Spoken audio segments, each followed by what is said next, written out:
আসসালামু আলাইকুম এভরিওয়ান, সবাইকে স্বাগত জানাচ্ছি চলতরিৎ অধ্যায়ের থার্ড লেকচারে। তো এই অধ্যায়ের আমরা প্রথম যে দুইটা লেকচার অলরেডি আমরা কিন্তু কাভার করে ফেলেছি। সেখানে দেখানো হয়েছে তোমাদেরকে যে কিভাবে একটা পরিবাহীর মধ্য দিয়ে তড়িৎ প্রবাহিত হয় এবং সেই প্রবাহের জন্য কি কি কন্ডিশন আছে। এবং আমরা অলরেডি জেনেছি যে তড়িৎ প্রবাহ আসলে ইলেকট্রনেরই একটা হচ্ছে প্রবাহ নির্দেশ করে, এবং ইলেকট্রন যখন এক জায়গা থেকে অন্য জায়গায় মুভ করতে থাকে পরিবাহীর মধ্যে, তো তখন তার যে তারণ বেগের রিলেশন এবং তারণ বেগ থেকে কিভাবে আমরা হচ্ছে ওই পরিবাহীর মধ্য দিয়ে কি পরিমাণ তড়িৎ প্রবাহিত হচ্ছে সেটা নির্ণয় করার জন্য যতটুকু সূত্র জানা দরকার সেই সূত্রগুলো নিয়ে আমরা ডিসকাস করেছি, এবং সেই রিলেটেড কিছু কিছু প্রবলেম তোমাদেরকে সলভ করানো হয়েছে। তো আজকে হচ্ছে তড়িৎ প্রবাহ বের করার জন্য আরেকটা আমরা সূত্র নিয়ে আলোচনা করব, যেই সূত্রটাকে বলা হয় ওহমের সূত্র। এটা হচ্ছে যেই বিজ্ঞানী তোমার এই সূত্রটা দিয়েছেন তার নাম অনুসারেই সেই সূত্রটাকে বলা হয় ওহমস ল বা ওহমের সূত্র। তো একটা পরিবাহীর মধ্য দিয়ে তড়িৎ প্রবাহিত হবার সময় আমরা এর আগের লেকচারগুলোতে আলোচনা করেছিলাম যে কোনো একটা ধাতব পরিবাহী বা ধাতব কোনো পদার্থকে তুমি যদি রেখে দাও, তাহলে জাস্ট রেখে দিলেই সে কিন্তু তড়িৎ পরিবহন করবে না।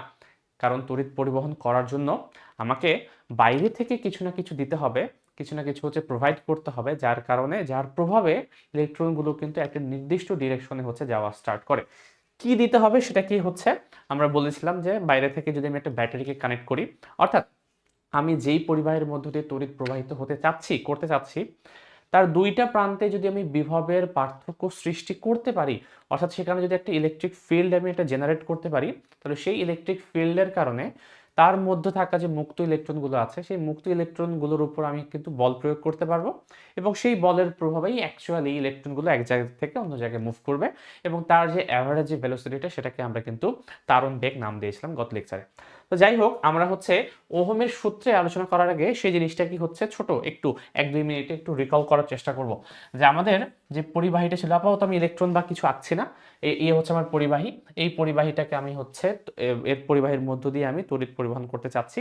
তাহলে তার জন্য কি করেছিলাম, আমি এই পরিবাহীর দুইটা যে প্রান্ত আছে, দুই পাশে দুইটা প্রান্ত, যেই দুইটা প্রান্তের মধ্য দিয়ে আমি চাচ্ছি এর ভিতরে থাকা যে মুক্ত ইলেকট্রনগুলো আছে, এই মুক্ত ইলেকট্রনগুলো হচ্ছে ফ্রিলি মুভ করতে পারুক এবং একটা নির্দিষ্ট ডিরেকশনে মুভ করুক, যাতে করে আমি একটা net flow of current electricity পাবো বা নেট ফ্লো অফ ইলেকট্রিসিটি পাবো, ইলেকট্রন পাবো। তাহলে তার জন্য আমি যেটা করব সেটা হচ্ছে এই দুই পাশে একটা যদি আমি তার কানেক্ট করে দিই, এবং এই তারের মধ্যে যদি আমি হচ্ছে একটা ব্যাটারি কানেক্ট করি, তো যখনই আমি একটা ব্যাটারি কানেক্ট করব, ব্যাটারি কিন্তু একটা হচ্ছে তোমার ইলেকট্রোকেমিক্যাল সেল বলা হয় এটাকে, অর্থাৎ তোমার এখানে হচ্ছে রাসায়নিক বিক্রিয়া ঘটবে। এই রাসায়নিক বিক্রিয়া থেকে আমি হচ্ছে তড়িৎ শক্তি জেনারেট করতে পারবো, যার প্রভাবে এখানে হচ্ছে তড়িৎ প্রবাহিত হবে, তাই না? মানে এখানে দুই জায়গায় দুই পাশে সে, এক পাশে সে হায়ার পোটেনশিয়াল ক্রিয়েট করে অর্থাৎ উচ্চ বিভব, এবং আরেক পাশে সে লোয়ার পোটেনশিয়াল ক্রিয়েট করে, এবং এর প্রভাবেই এখানে থাকা যে ইলেকট্রনগুলো আছে, যতগুলো ইলেকট্রন থাক না কেন, প্রত্যেকটা ইলেকট্রন, কারণ এই দিক বরাবর তার উপর একটা ইলেকট্রিক ফিল্ড কাজ করবে, এবং সেই ইলেকট্রিক ফিল্ডের কারণে এই দিক বরাবর হচ্ছে ইলেকট্রনটা একটা ফোর্স পাবে। এটা হচ্ছে ইলেকট্রিক ফিল্ড, এটা হচ্ছে ফোর্স। এই ফোর্সের প্রভাবে ইলেকট্রনগুলো, যতগুলো ইলেকট্রন আছে সবগুলোই হচ্ছে এদিক থেকে এদিকে মুভ করা স্টার্ট করে। তো বিজ্ঞানী ওহম হচ্ছে এই জিনিসটা নিয়েই হচ্ছে পরবর্তীতে ডিসকাস করে হচ্ছে তার ওহমের সূত্রে। তিনি বলেন যে এই যে ইলেকট্রনগুলো যে মুভ করছে, সে কত ফাস্ট মুভ করবে সেটাই কিন্তু অ্যাকচুয়ালি আমাকে নির্ধারণ করে দেয় যে এই পরিবাহীর মধ্য দিয়ে কি পরিমাণ তড়িৎ প্রবাহিত হবে। এর কারণ হচ্ছে তড়িৎ প্রবাহের যে মেইন সূত্রটা ছিল, তড়িৎ প্রবাহ মানে কি, একক সময়ে কি পরিমাণ আধান তোমার ট্রান্সফার হয়ে চলে যাচ্ছে একটা নির্দিষ্ট ক্ষেত্রফলের মধ্য দিয়ে, লম্বাভাবে কতটুকু আধান আমি ট্রান্সফার করতে পারছি একটা নির্দিষ্ট টাইমের মধ্যে, সেটাই অ্যাকচুয়ালি আমার তড়িৎ প্রবাহকে নির্দেশ করে। তাহলে একটা নির্দিষ্ট সময় মনে করো আমি 1 সেকেন্ডের কথা বলছি, 1 সেকেন্ডের মধ্যে যদি হচ্ছে 10 কুলম চার্জ যায়, তাহলে তড়িৎ প্রবাহের মান যেটা হবে, আমি ওই 1 সেকেন্ডের মধ্যে যদি 20 কুলম চার্জকে আমি নিয়ে আসতে পারি, তার মানে তখন কিন্তু তড়িৎ প্রবাহের মানটা বেশি হবে। তাহলে এই যে তড়িৎ প্রবাহের মানটা, সেটা কিন্তু অ্যাকচুয়ালি ডিপেন্ড করছে কতটুকু একটা নির্দিষ্ট টাইমের মধ্যে কত বেশি আমি আধান একটা নির্দিষ্ট ক্ষেত্রফলের মধ্য দিয়ে ট্রান্সফার করে যেতে পারছি। তো কল্পনা করো এখানে যে ক্ষেত্রফলটা আছে, সেই ক্ষেত্রফলটা আমি হচ্ছে কল্পনা করি যে এই এরিয়াটার মধ্য দিয়ে এই এরিয়াটার মধ্য দিয়ে আমি কিছু পরিমাণ ইলেকট্রনকে ট্রান্সফার করতে যাচ্ছি। তো আমি যদি হচ্ছে আধানের মানটা সামহাও বাড়াতে পারি, যে কোনো উপায় যদি বাড়াতে পারি, তাহলে আমি বলতে পারবো যে এই কন্ডাক্টরের মধ্য দিয়ে বেশি পরিমাণ কারেন্ট ফ্লো হচ্ছে। ঠিক আছে? তো এটা বাড়ানোর উপায়টা কি? সেই বাড়ানোর উপায়ের জন্য সে হচ্ছে এনালাইজ করা স্টার্ট করলো।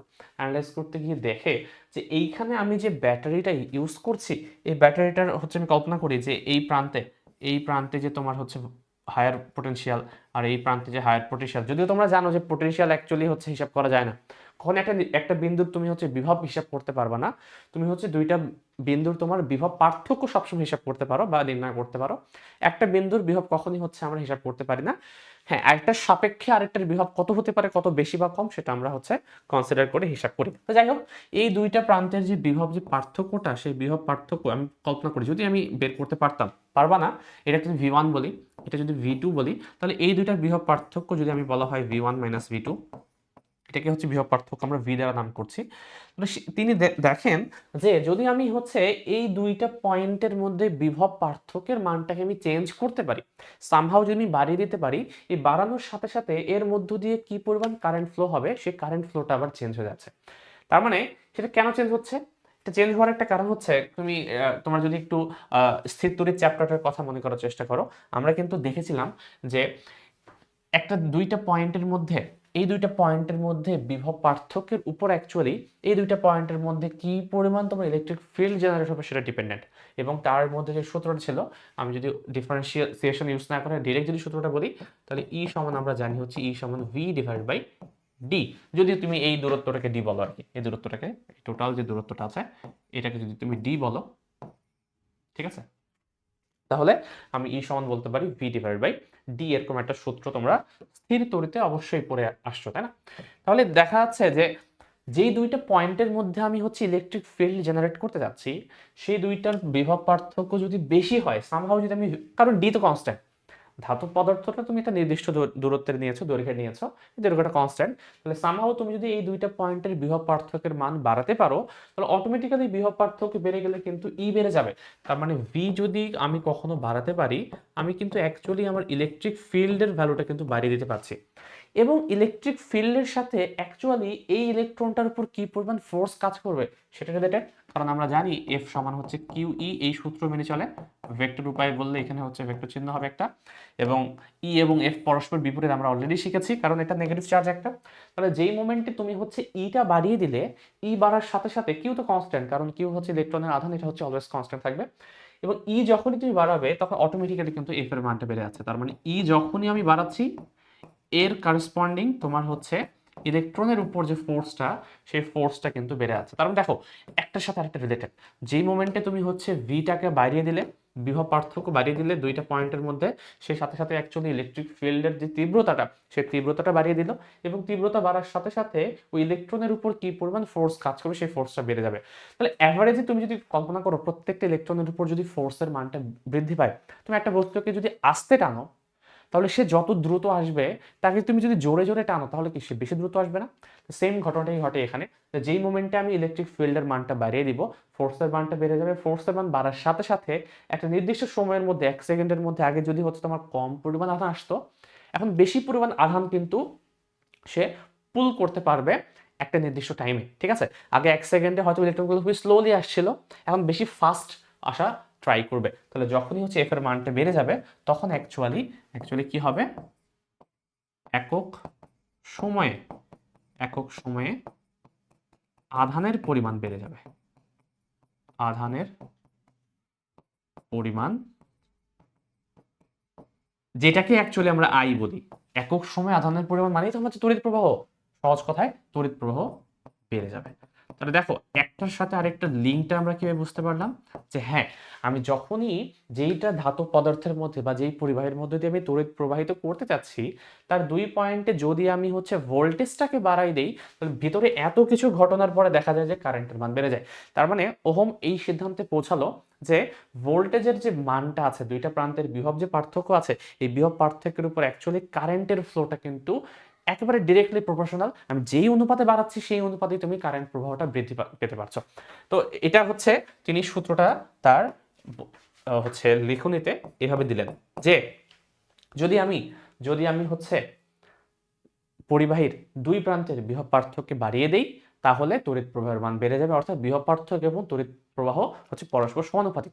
বাট এটা এক্সপেরিমেন্ট করতে গিয়ে তিনি দেখতে পেলেন যে সব সময় সমানুপাতিক আবার হচ্ছে না।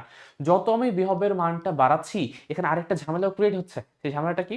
যখন তুমি বিভব পার্থক্য বাড়াবে, তখন এই যে ফোর্সটা বাড়বে, এই ফোর্স বাড়ার কারণে আমি কিন্তু শুধুমাত্র ইলেকট্রনগুলো এঁকেছি, বাট শুধুমাত্র কি এখানে ইলেকট্রন আছে? আমরা কিন্তু এর গতদিন আলোচনা করেছিলাম, এখানে তোমার ধাতব যে আয়নগুলো আছে তারা কিন্তু একবারে স্টেবল অবস্থায় বন্ধনে আবদ্ধ হয়ে আটকে আছে, এবং এই ইলেকট্রনগুলো এসে কিন্তু তোমার এই আয়নগুলোকে যখন আঘাত করে, আঘাত করলে সেখান থেকে কিছু পরিমাণ তার এনার্জিটা লস হয়, এবং সেই এনার্জিটা তুমি যে কোনো ফর্মে, অন্য কোনো এনার্জির ফর্মে তোমার ট্রান্সফর্ম হয়ে চলে যায়।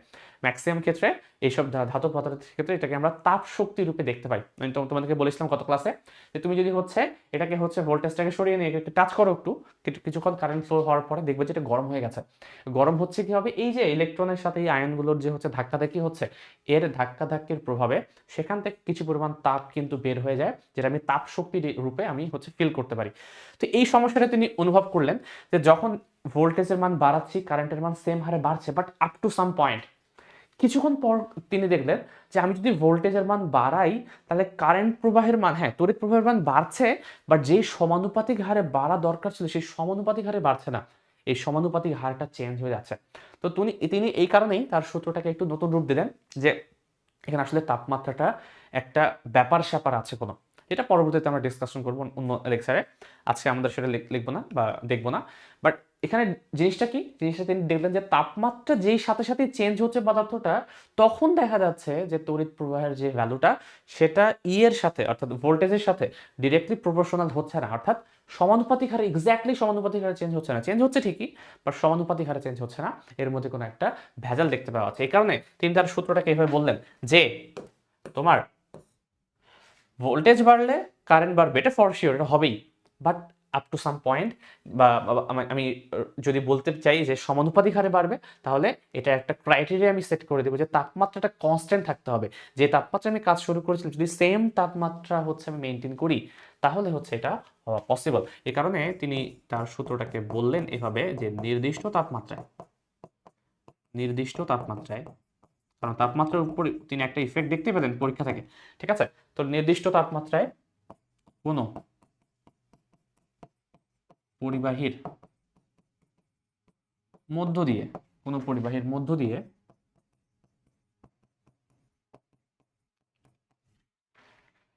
তড়িৎ প্রবাহের মান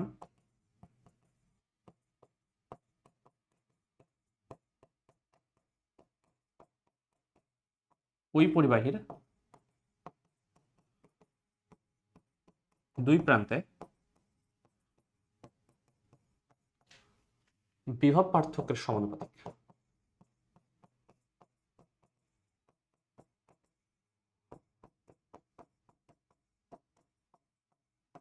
দেখো, এই সূত্রগুলো হচ্ছে তোমাদের একেবারে ওয়ার্ড বাই ওয়ার্ড মনে রাখতে হবে। এটা হচ্ছে আমি আমার ভাষায় লিখলাম, তোমরা হচ্ছে প্রেফার করবা অবশ্যই বইকে, তোমাদের হচ্ছে মেইন যে টেক্সট বুক তোমরা ফলো করো, সেই বইয়ে কথাটা যেভাবে লেখা আছে ট্রাই করবা হচ্ছে হুবহু, না পারলেও মোটামুটি যেন 95% কাছাকাছি হচ্ছে তোমার এই লেখাটা হয়। কারণ যখন তোমার হচ্ছে ক নাম্বার সৃজনশীলে, যখন হচ্ছে ক নাম্বারে হচ্ছে আনসার করতে বলা হয়, তখন টিচাররা চায় তুমি টু দ্য পয়েন্ট আনসার করো, ঠিক আছে? আমাদের কলেজে এক স্যার ছিলেন, আমি যেই কলেজে পড়তাম, তো উনি হচ্ছে এই বিষয়ে খুবই স্ট্রিক্ট একটা জিনিস ফলো করতেন, যে যদি হচ্ছে তুমি ঠিকঠাক লিখো, তাহলে অবশ্যই অন্তত ক নাম্বারে কিন্তু সৃজনশীলের রুল হচ্ছে তোমাকে কখনো হচ্ছে পার্শিয়াল মানে পার্শিয়াল মার্কিং করার হচ্ছে রুল নাই। মানে একে হয়তো এক পাবা অথবা জিরো পাবা, দুয়ে হচ্ছে 1 0 1 2, মানে তোমাকে দেড় দেওয়ার কোনো অপশন নাই, বা 1 নাম্বার প্রশ্নে তোমাকে 0.5 দেওয়ার কোনো অপশন নাই, ঠিক আছে? সেম ভাবে 3 নাম্বারের আনসারের ক্ষেত্রে হয় 1 2 3, অথবা তুমি শূন্য পাবা, এখানে আড়াই বা মার্ক বা দেড় মার্ক তুমি পাবে না, এভাবে মার্কিং করার কোনো রুলস নাই সৃজনশীলে। তো এই কারণে ক নাম্বারটা তোমাকে একবার প্রিসাইজ হতে হবে। এখানে যদি বলা থাকে নির্দিষ্ট তাপমাত্রায়, তোমাকে নির্দিষ্ট তাপমাত্রা ওয়ার্ডটা অবশ্যই উল্লেখ করতে হবে। যদি তুমি এই জিনিসটা উল্লেখ না করো, এটা যদি উল্লেখ না করে তুমি যদি এতটুকু লিখো, ওই স্যার হচ্ছে আমাদের জিরো দিয়ে দিত। শুধু এখানে না, শুধু কতে না, খ গ ঘ যেটাই হোক না কেন, যদি টু দ্য পয়েন্ট আনসার না হয়, উনি হচ্ছেন বাইনারি মার্কিং করতেন অনেকটা, হয় আইদার তুমি ফুল মার্কস পাবো অথবা জিরো পাবা। তো যাই হোক, এত হচ্ছে হার্ড তোমাদের বোর্ডে এক্সামে হবে না, বাট ক নাম্বারটা তো হবে অ্যাকচুয়ালি। এই ক নম্বরের ক্ষেত্রে খুবই হচ্ছে সিনসিয়ার থাকা জরুরি। যতটুকু চাওয়া হয়েছে টু দ্য পয়েন্ট আনসার করতে হবে। যে ওয়ার্ডটা বলা হচ্ছে সেই ওয়ার্ডের অবশ্যই মিনিং আছে, এটা আমি বললাম। এখানে নির্দিষ্ট তাপমাত্রা আমি বলেছি, এর কারণ আছে। কারণ তাপমাত্রা নির্দিষ্ট না থাকলে আমি এখন যে সূত্রটা বলি সেই সূত্রটা কিন্তু ভ্যালিড না, সেই সূত্রটা ইনভ্যালিড হয়ে যাবে সম্পূর্ণ। এ কারণে নির্দিষ্ট তাপমাত্রা, এই ছোট ছোট যে ওয়ার্ডগুলো বলছি এই ওয়ার্ডগুলো খুবই ইম্পর্টেন্ট ওয়ার্ড, এবং এটা তোমাদেরকে অবশ্যই মাথায় রাখতে হবে যখন তোমরা ক এর আনসার করবা। সো এই ছোট ছোট জিনিসগুলো অবশ্যই মাথায় রেখে সেভাবেই পড়াশোনা করতে হবে তোমাকে, যাতে করে সৃজনশীলের 1 মার্কে তোমরা হচ্ছে ক নাম্বার যেটা হচ্ছে জ্ঞানমূলক প্রশ্ন সেটাতে ভুল না করো। যাই হোক, এটা আমি আমার মতো করে দেখলাম, তোমরা তোমাদের বইয়ের মতো করে দেখে হচ্ছে পড়ে নিবা, ঠিক আছে? বাট মোরলেস কথাবার্তাটা ঘোরানো পেঁচানো হবে, এইভাবেই এটাই বলা থাকবে যে আমি যদি তাপমাত্রা কনস্ট্যান্ট রাখি, তাহলে ওহম বলছে যে ওই পরিবাহীর মধ্য দিয়ে যে পরিমাণ তড়িৎ প্রবাহিত হবে সেটা অ্যাকচুয়ালি ডিপেন্ড করছে কি, ওই যে পরিবাহীর যে দুই প্রান্ত আছে সেই দুই প্রান্তের বিভব পার্থক্যের সাথে, এবং সেটা সমানুপাতিক হারে চেঞ্জ হবে। তাহলে এখান থেকে আমি বলতে পারি ওহমের সূত্র অনুসারে যে তড়িৎ প্রবাহের মান অর্থাৎ আই এর মান কার সমানুপাতিক, ভি এর সমানুপাতিক, ভি এর সমানুপাতিক, ঠিক আছে? ওই লাইন থেকে আমরা হচ্ছে তার কথা থেকে আমি বলতে পারি হ্যাঁ এটা হচ্ছে এটার সমানুপাতিক হবে, কনসিডারিং যে তোমার টেম্পারেচারটা হচ্ছে ফিক্সড বা কনস্ট্যান্ট তুমি রেখে দিয়েছো। এখন দেখো, আমি যদি সমানুপাতিক চিহ্ন উঠিয়ে দিই, আমরা জানি কি একটা ধ্রুবক আসে, তাহলে এখান থেকে তিনি বললেন যে ঠিক আছে একটা ধ্রুবক বলছি, এই ধ্রুবকটাকে হচ্ছে আমরা জি নামে নামকরণ করব, এই জিটাকে হচ্ছে আমরা একটা নামে ডাকবো, এই জিটাকে বলা হয় তোমার পরিবাহিতা।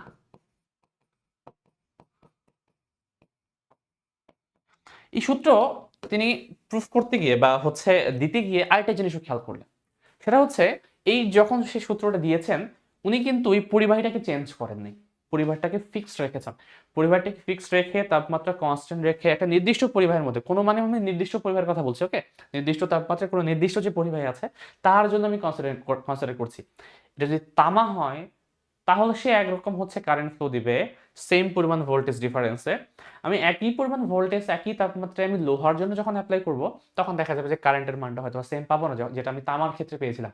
তাহলে তামার ক্ষেত্রে একরকম পাবো, আমি লোহার ক্ষেত্রে হয়তো আরেক রকম পাবো।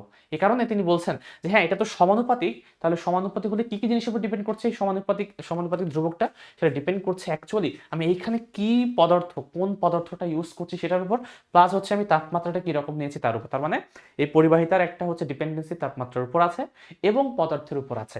তাপমাত্রা তো আমি হচ্ছে সূত্রেই বলে দিলাম, এটা আমি স্পেসিফিক ভাবে আর বলে দিচ্ছি না, বাট এটা মাথায় রাখতে হবে এই পরিবাহিতা আসলে কার উপর ডিপেন্ড করে,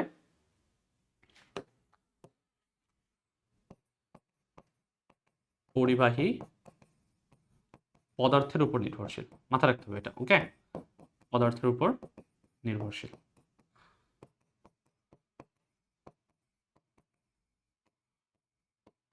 দেখো এই জিনিসটা মাথায় রাখবো আমরা, সেটা কি, সেটা হচ্ছে তড়িৎ যে প্রবাহের মানটা পাচ্ছি সেটা ভোল্টেজের সমানুপাতিক, দুইটা প্রান্তের যে ভোল্টেজ আছে তার ভোল্টেজের বিভব পার্থক্যের সমানুপাতিক, এবং সমানুপাতিক চিহ্ন উঠে গেলে একটা আমি ধ্রুবক পাচ্ছি, এই ধ্রুবকটাকে আমরা জি নামে নামকরণ করছি, এবং এই জিটাকে আমরা বলছি কি, এটা হচ্ছে আমি পরিবাহিতা বলছি, বা এটাকে ইংলিশে কন্ডাক্টেন্স বলা হয়, এটাকে হচ্ছে কন্ডাক্টেন্স বলা হয়, কন্ডাক্টেন্স, ওকে। তো এই পরিবাহিতাকে আমরা জি দ্বারা প্রকাশ করবো, এবং এই পরিবাহিতার মানটা সম্পূর্ণ ডিপেন্ড করছে দুইটা জিনিসের উপর, একটা তাপমাত্রা তো অবশ্যই, প্লাস হচ্ছে আমি কোন পদার্থটাকে সেখানে পরিবাহী পদার্থ হিসেবে ইউজ করছি তার উপর। তামা হলে একরকম, লোহা হলে একরকম, আমি বিভিন্ন সোনা হলে একরকম, রূপা হলে একরকম, বিভিন্ন পরিবাহী পদার্থ যেটাই রাখি না কেন তার উপর ডিপেন্ড করে এই ভ্যালুটা কিন্তু চেঞ্জ হবে। পরিবাহিতা নিয়ে আমরা হচ্ছে পরের লেকচারে খুবই হচ্ছে ডিটেলস আলোচনা করব। সো আমি আপাতত এটাকে স্কিপ করে আছি। দেখো এখন দেখো আরেকটা জিনিস, এই সূত্রটা করতে গিয়ে পরিবাহিতা তো হিসাব করাই যায়, বাট এই সূত্রটাকে আরেকটা রূপ দেয়া যেতে পারে। সেই রূপটা কিভাবে পাবো, আমি খেয়াল করো তো আগের যে কথাটা আমি বললাম যে এইখানে যখনই আমি কারেন্ট ফ্লো করাবো একটা পদার্থের মধ্য দিয়ে, তাহলে পরিবাহিতা হচ্ছে পদার্থের উপর ডিপেন্ডেন্ট। তাহলে দেখো তো আমি যদি এই পদার্থটাকে লোহা না নিয়ে হচ্ছে তামা নিতাম, তাহলে যেরকম অ্যাক্ট করতো, অন্যটা নিলে আমি লোহা নিলে একরকম করতো, তামা নিলে একরকম করতো। তাহলে আমি একটা জিনিস বলতে পারি যে লোহার যে অ্যাকচুয়াল ইন্টারনাল যে স্ট্রাকচারটা এবং তোমার হচ্ছে তামার যে ইন্টারনাল স্ট্রাকচার, দুইটার মধ্যে অবশ্যই ডিফারেন্স আছে বলেই তো পরিবাহিতা এক একজনের একরকম হচ্ছে। এখন পরিবাহিতা আবার কার উপর ডিপেন্ড করে সেটা একটু বোঝার চেষ্টা করি। খেয়াল করো তো আমি যে বললাম যে পদার্থের উপর ডিপেন্ড করছে, তাহলে পদার্থের কোন ধর্মটার কারণে, কোনো একটা পদার্থের মধ্য দিয়ে পরিবাহিতার মানটা চেঞ্জ হচ্ছে, একটু ভালো মতো খেয়াল করি আমরা। আমি বলেছিলাম যে যখনই ইলেকট্রনগুলো হচ্ছে ফ্লো হওয়ার চেষ্টা করে, ফ্লো হতে গিয়ে এখানে থাকা যে আয়নগুলো আছে পদার্থটির, সেই আয়নের সাথে তারা ধাক্কা লাগে। যখনই হচ্ছে আয়নের সাথে ধাক্কা লাগে, ধাক্কা লাগতে গিয়ে এদের কিন্তু যে অ্যাভারেজ যে বেগটা আছে সেই বেগটা চেঞ্জ হয়ে যায়, তাই না? এভারেজ না, মানে প্রত্যেকটা ইলেকট্রনের যে বেগটা সেটা চেঞ্জ হয়ে যায়, এবং সেখান থেকে তো আমরা হচ্ছে ত্বরণ বেগের কনসেপ্টটা পাই। দেখা যায় যে এক একজন হচ্ছে এক এক বেগে চলা স্টার্ট করে। সবার উপর হয়তো বা যদি সেম ফোর্স অ্যাপ্লাই হয়, তাহলে সবার কি সেম বেগ পাওয়া উচিত ছিল। বাট সেম বেগ না পেয়ে দেখা যায় যে এক একজন হচ্ছে বিভিন্নবার ধাক্কা পেয়ে পেয়ে দেখা যায় যে তাদের মধ্যে একটা হচ্ছে রেজিস্ট্যান্স কাজ করে, যে তারা হচ্ছে অবরুদ্ধ হয়ে যায়, তাদের যে তোমার হচ্ছে বেগটা সেটাকে বাধাপ্রাপ্ত হয়ে যায়। এই যে বাধাপ্রাপ্ত হওয়ার কারণে ফাইনালি দেখা যায় যে তারা যত দ্রুত আসা উচিত ছিল তারা তত দ্রুত না এসে ধাক্কা লেগে লেগে লেগে লেগে তারা এক একজন এক এক স্পিডে আসার চেষ্টা করে। এখন আমি যদি এই আয়নগুলোকে খুবই কাছাকাছি দিয়ে দেই, মানে অনেক বেশি কম্প্যাক্ট করে দেই, তাহলে কি ধাক্কার পরিমাণটা বেড়ে যাবে না? বেশি পরিমাণ ধাক্কা পাবে, দেখা যাবে যে তুমি সেম পরিমাণ ভোল্টেজ অ্যাপ্লাই করে তামার ক্ষেত্রে যেরকম পাচ্ছ লোহার ক্ষেত্রে সেরকম পাচ্ছ না। এর কারণটা কি? কারণ হচ্ছে এদের ইন্টারনাল স্ট্রাকচারের কারণে। এদের ইন্টারনাল স্ট্রাকচারটা এমন হতে পারে, শুধুমাত্র ইন্টারনাল স্ট্রাকচার না, এটা আমরা পরবর্তীতে ডিসকাস করব, বাট আপাতত আমরা এতটুকু মাথায় রাখি যে হ্যাঁ, এদের ইন্টারনাল যে স্ট্রাকচারটা আছে, আয়নটার সাইজ কত, সেটা কি ছোট নাকি বড়, একটা নির্দিষ্ট পদার্থের মধ্যে আয়নের সংখ্যা কি অনেক বেশি নাকি অনেক কম। তাহলে আয়নের সংখ্যা যদি অনেক বেশি হয়, তাহলে দেখা যাবে যে ফাঁকা জায়গায় খুব একটা পাবোই না, ইলেকট্রনগুলো হচ্ছে খুবই ধাক্কা লেগে লেগে লেগে লেগে আসবে। তাহলে তুমি যতই ভোল্টেজ অ্যাপ্লাই করো, ধাক্কার কারণে তোমার হচ্ছে খুবই স্লোলি হচ্ছে ইলেকট্রনগুলো পাস করবে। আরেকটা পদার্থের কথা কল্পনা করি, যে পদার্থের মধ্যে এরা হচ্ছে এতটা কম্প্যাক্ট অবস্থায় নাই, একটু ফাঁকা ফাঁকা হয়ে আছে, একটু ফাঁকা ফাঁকা হয়ে আছে। যদি ফাঁকা ফাঁকা হয়ে থাকে, তাহলে ইলেকট্রনগুলো খুবই ইজিলি হচ্ছে মুভ করতে পারবে।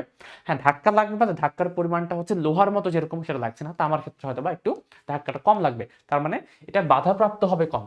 তার মানে দেখা যাচ্ছে যে এইখানে তার ধাক্কার পরিমাণটা কত কত বেশি সে ধাক্কা পাচ্ছে, কতগুলো আয়নের সাথে ধাক্কা লাগছে, তার উপর কিন্তু ডিপেন্ড করছে এই জিনিসটা। তো এই জিনিসটাকে পদার্থের যে এই ধর্ম, যেই ধর্মটার কারণে একটা পদার্থের যেই ধর্মটার কারণে এই ইলেকট্রনগুলো তার মধ্যে চলতে বাধা পায়, সেই ধর্মটাকে নতুন একটা নাম দেওয়া হয়, যেই নামটাকে আমরা বলি হচ্ছে ওই পদার্থের রোধ। ঠিক আছে, রোধ, ইংলিশে বলা হচ্ছে তোমার রেজিস্ট্যান্স। রেজিস্ট্যান্স, পরিবাহিতা এবং রোধ হতে সম্পূর্ণ দুটা উল্টো ঘটনা। কিভাবে কল্পনা করো, পরিবাহিতা মানে হচ্ছে একটা পদার্থের মধ্য দিয়ে কত ইজিলি হচ্ছে ইলেকট্রন মুভ করতে পারে, সেটাই হচ্ছে তার, সেই পদার্থের আমরা পরিবাহিতার দ্বারা নির্দেশ করি। যে পদার্থের পরিবাহিতা বেশি মানে কি, তার মধ্য দিয়ে খুবই ইজিলি ইলেকট্রন পরিবহন করতে পারে।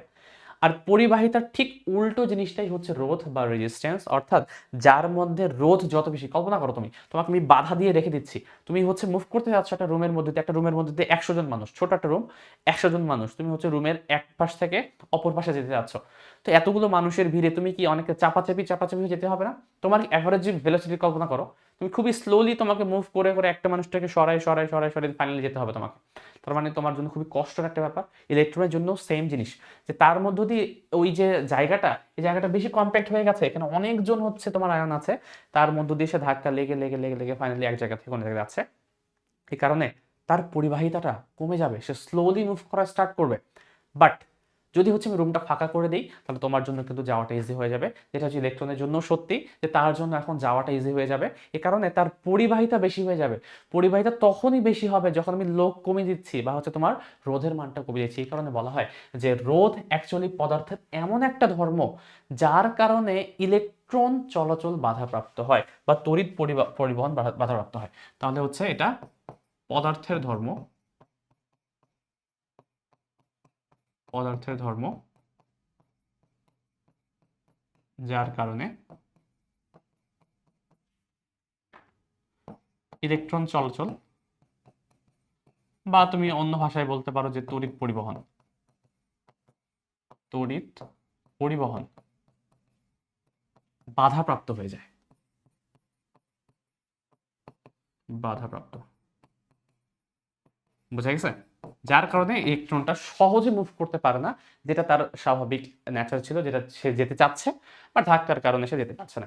তাহলে এই কারণে এই রোধটাকে হচ্ছে আমরা আর দ্বারা প্রকাশ করি, এবং আমরা বুঝতেই পারলাম সংজ্ঞা থেকেই যে এটা হচ্ছে বাধাপ্রাপ্তর কত বেশি বাধা থাকবে তার জিনিসটাকে ডিফাইন করে। যত বেশি বাধা তত বেশি রোধ, যত বেশি বাধা তত বেশি রোধ, আর যত কম বাধা, যত হচ্ছে সহজে মুভ করা যায় তত বেশি হচ্ছে পরিবাহিতা। তার মানে রেজিস্ট্যান্স এবং কন্ডাক্টেন্স অ্যাকচুয়ালি দুইটা একটা আরেকটার রেসিপ্রোকাল বা হচ্ছে বিপরীত। তাহলে আমি বলতে পারি আর এর ভ্যালু অ্যাকচুয়ালি জি এর ইনভার্স, তাহলে 1/g এটা বলা যায়। কিন্তু কারণ দুইটা সংখ্যা দুইটা সম্পূর্ণ বিপরীত জিনিসটাকে নির্দেশ করে। মূলত আমরা হচ্ছে কন্ডাক্টেন্স দিয়ে সূত্রটাকে এই কারণে পড়ি না, কারণ রোধ বের করাটা আমাদের জন্য হচ্ছে বেশি হচ্ছে সহজ। সহজ বলবো না, একই জিনিসই অ্যাকচুয়ালি, বাট আমরা হচ্ছে ওহমের সূত্রটা কন্ডাক্টেন্স দিয়ে না করে ম্যাক্সিমাম ক্ষেত্রে রোধ দিয়ে হচ্ছে ডিফাইন করার চেষ্টা করি, এবং যতগুলো সূত্র তোমরা দেখবা সব হচ্ছে রেজিস্ট্যান্সের উপর হচ্ছে বেসিস করে হিসাব করা। এই কারণে এই সূত্রটাকে আমি চাইলে এখন চেঞ্জ করতে পারবো, যেখানে হচ্ছে জি আছে, জি এর পরিবর্তে তুমি কি 1/r বলতে পারবা। তাহলে জি এর পরিবর্তে যদি আমি 1/r বলি, এবং এই জিনিসটা যদি আমি হচ্ছে এখানে এ হয়ে গেল না, এই জি পরিবর্তে 1/r যদি আমি বসিয়ে দিই, এখন একটু ভালো মতো খেয়াল করো, জি এর পরিবর্তে 1/r বসাও, তাহলে এটা হয়ে যাবে আই সমান V divided by R, V divided by R, এবং এটাই হচ্ছে আমার সূত্র, যেই সূত্রটাকে আমরা মূলত হচ্ছে সচরাচর ইউজ করবো। এটা ইউজ করবো মাঝে মাঝে, যদি তোমাকে স্পেসিফিকভাবে হচ্ছে পরিবাহিতা নির্ণয় করতে বলে তাহলে এটা হিসাব করবো, বাট পরিবাহিতা যদি বের করতে না বলে তাহলে সেই ক্ষেত্রে আমরা সব সময় এই সূত্রটা ইউজ করবো। সেটা হচ্ছে ওহমের সূত্র অনুসারে নির্দিষ্ট তাপমাত্রায় কোনো একটা পরিবাহীর মধ্য দিয়ে কতটুকু তড়িৎ প্রবাহিত হবে সেটা ডিপেন্ড করছে দুই প্রান্তের হচ্ছে তোমার বিভব পার্থক্যের উপর। বিভব পার্থক্যের সাথে সমানুপাতিক, এবং সেটা আসলে আর এর সাথে হচ্ছে ব্যস্তানুপাতিক। কারণ যত কম তোমার রোধ হবে, রোধের মান যত কমে যাবে তত বেশি হচ্ছে কারেন্টটা ফ্লো হবে, রোধের মান যত তোমার বেশি হবে তত হচ্ছে কারেন্ট ফ্লোটা তোমার কম হয়ে যাবে। এখন এই যে ওহম যেহেতু তার এই সূত্রটা আবিষ্কার করেছে, তো তার নাম অনুসারে এই এককটাকে আমরা হচ্ছে ওহম নামেও ওহেম নামেই হচ্ছে নামকরণ করি। যদিও হচ্ছে এর এককটাকে এভাবে লিখা হয়, এর এককটা কি, এর একক হচ্ছে এটা, মাথায় রাখবা এটা কিন্তু ওহম না, এটা হচ্ছে যেমন আমরা আলফা বিটা ডেল্টা গামা এগুলো পড়ি না, এরকম এটা হচ্ছে তোমার ওমেগা, এটা হচ্ছে ওমেগা, ঠিক আছে। বড় হাতের আমরা কি ইংলিশ অ্যালফাবেটে পড়ি না, বড় হাতের এ, বড় হাতের B, A B C D, তারপর হচ্ছে ছোট হাতের এ বি সি ডি, সেরকম ভাবে এটা হচ্ছে ছোট হাতের ওমেগা, ঠিক আছে। এটা তোমরা চিনো, এটা হচ্ছে বড় হাতের ওমেগা, বাট এটাকে বলার সময় আমরা এখন ওমেগা বলি না। ওহমের নাম অনুসারে এই জিনিসটাকে আমরা হচ্ছে ওহম নামে নামকরণ করি, এটাকে আমরা হচ্ছে ওহম বলবো এখন থেকে, যখন এই চ্যাপ্টার পড়বো আর কি। বাট নর্মালি এই চিহ্নটা অ্যাকচুয়ালি ওহম না, এই চিহ্নটা হচ্ছে ওমেগা বলা হয়, বাট আমরা এখন থেকে এটাকে ওহম নামেই নামকরণ করব যখন আমরা কোনো একটা রোধের হচ্ছে হিসাব নিকাশ করবো। তাহলে আর এর একক কি, আর এর একক হচ্ছে এটা। তাহলে জি এর একক কি হবে বলতো, তাহলে জি এর একক হবে তোমার ওহম ইনভার্স 1, উল্টা যেহেতু একটা যেহেতু উল্টা, তাহলে এই কারণে একটা যদি ওহম বলি একটাকে হচ্ছে ওহম ইনভার্স 1 বলতে হবে। তো এইভাবেই হচ্ছে আমরা এটাকে হচ্ছে ডিফাইন করি, এই জিনিসটা আমরা একটু মাথায় রাখার চেষ্টা করব, ঠিক আছে। তো এই হচ্ছে আমাদের ওহমের সূত্র এবং রোধ রিলেটেড হচ্ছে আমাদের চিন্তা ভাবনা বা আবিষ্কার। এখন দেখো আমরা একটু রোধ নিয়ে একটু ডিসকাস করার চেষ্টা করব। একটু রোধ নিয়ে আমরা পরের ক্লাসে খুব ভালো মতো ডিসকাশন করব, বাট এই সূত্রের অনুপাতে, এই সূত্রের সাপেক্ষে আমরা একটু বোঝার চেষ্টা করতে চাই যে রোধটাকে আমরা হচ্ছে কোনোভাবে গ্রাফিক্যালি রিপ্রেজেন্ট করতে পারি কিনা। আই সমান আমরা জানি কি V/R, তাহলে আমি চাইলে কিন্তু V সমান IR লিখতে পারি না। দেখো একটু ভালো মতো, আই সমান যেহেতু আমরা বললাম হচ্ছে V/R, তাহলে V সমান হচ্ছে IR হবে।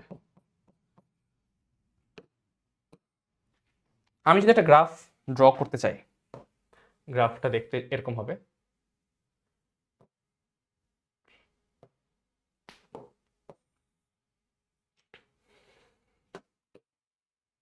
এখানে আর কি। দেখো আমরা একটা গ্রাফ ড্র করতে চাই, যে গ্রাফের মধ্যে এখানে হচ্ছে তোমার ভি থাকবে, এখানে আই থাকবে।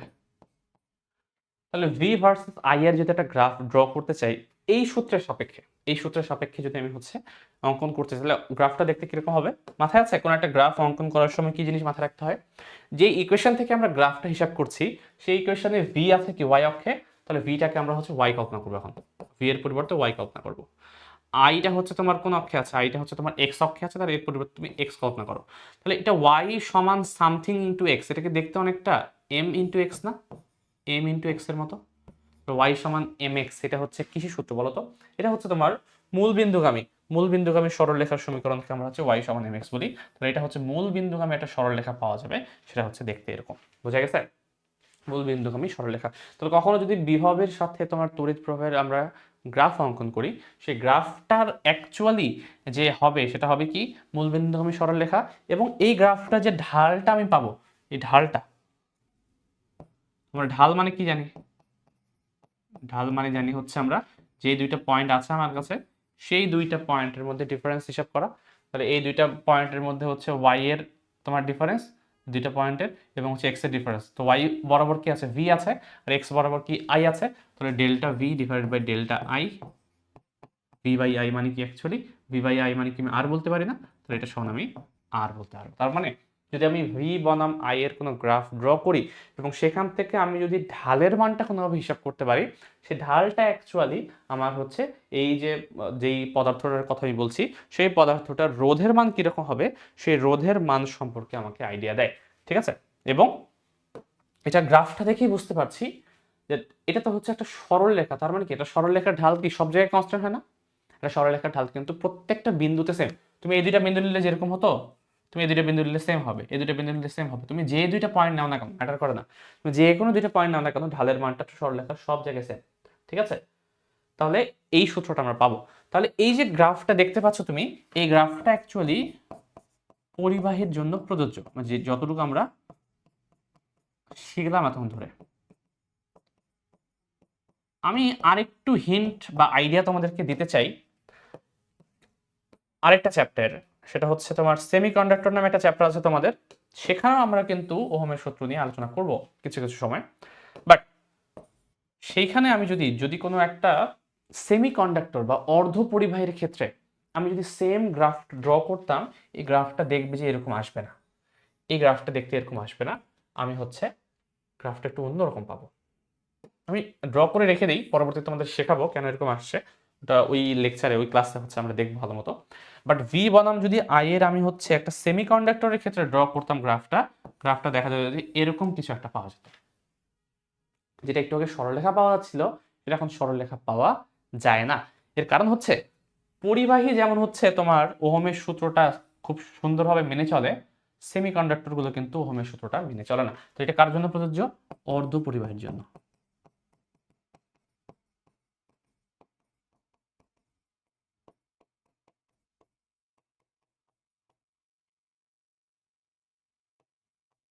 কেন মেনে চলে না এটা হচ্ছে এই চ্যাপ্টারের আলোচনার উদ্দেশ্য না। বাট আমি তোমাদেরকে হচ্ছে একটু আগে থেকে বলে রাখলাম যে সকল তোমার পদার্থ একই রকম আচরণ করবে না।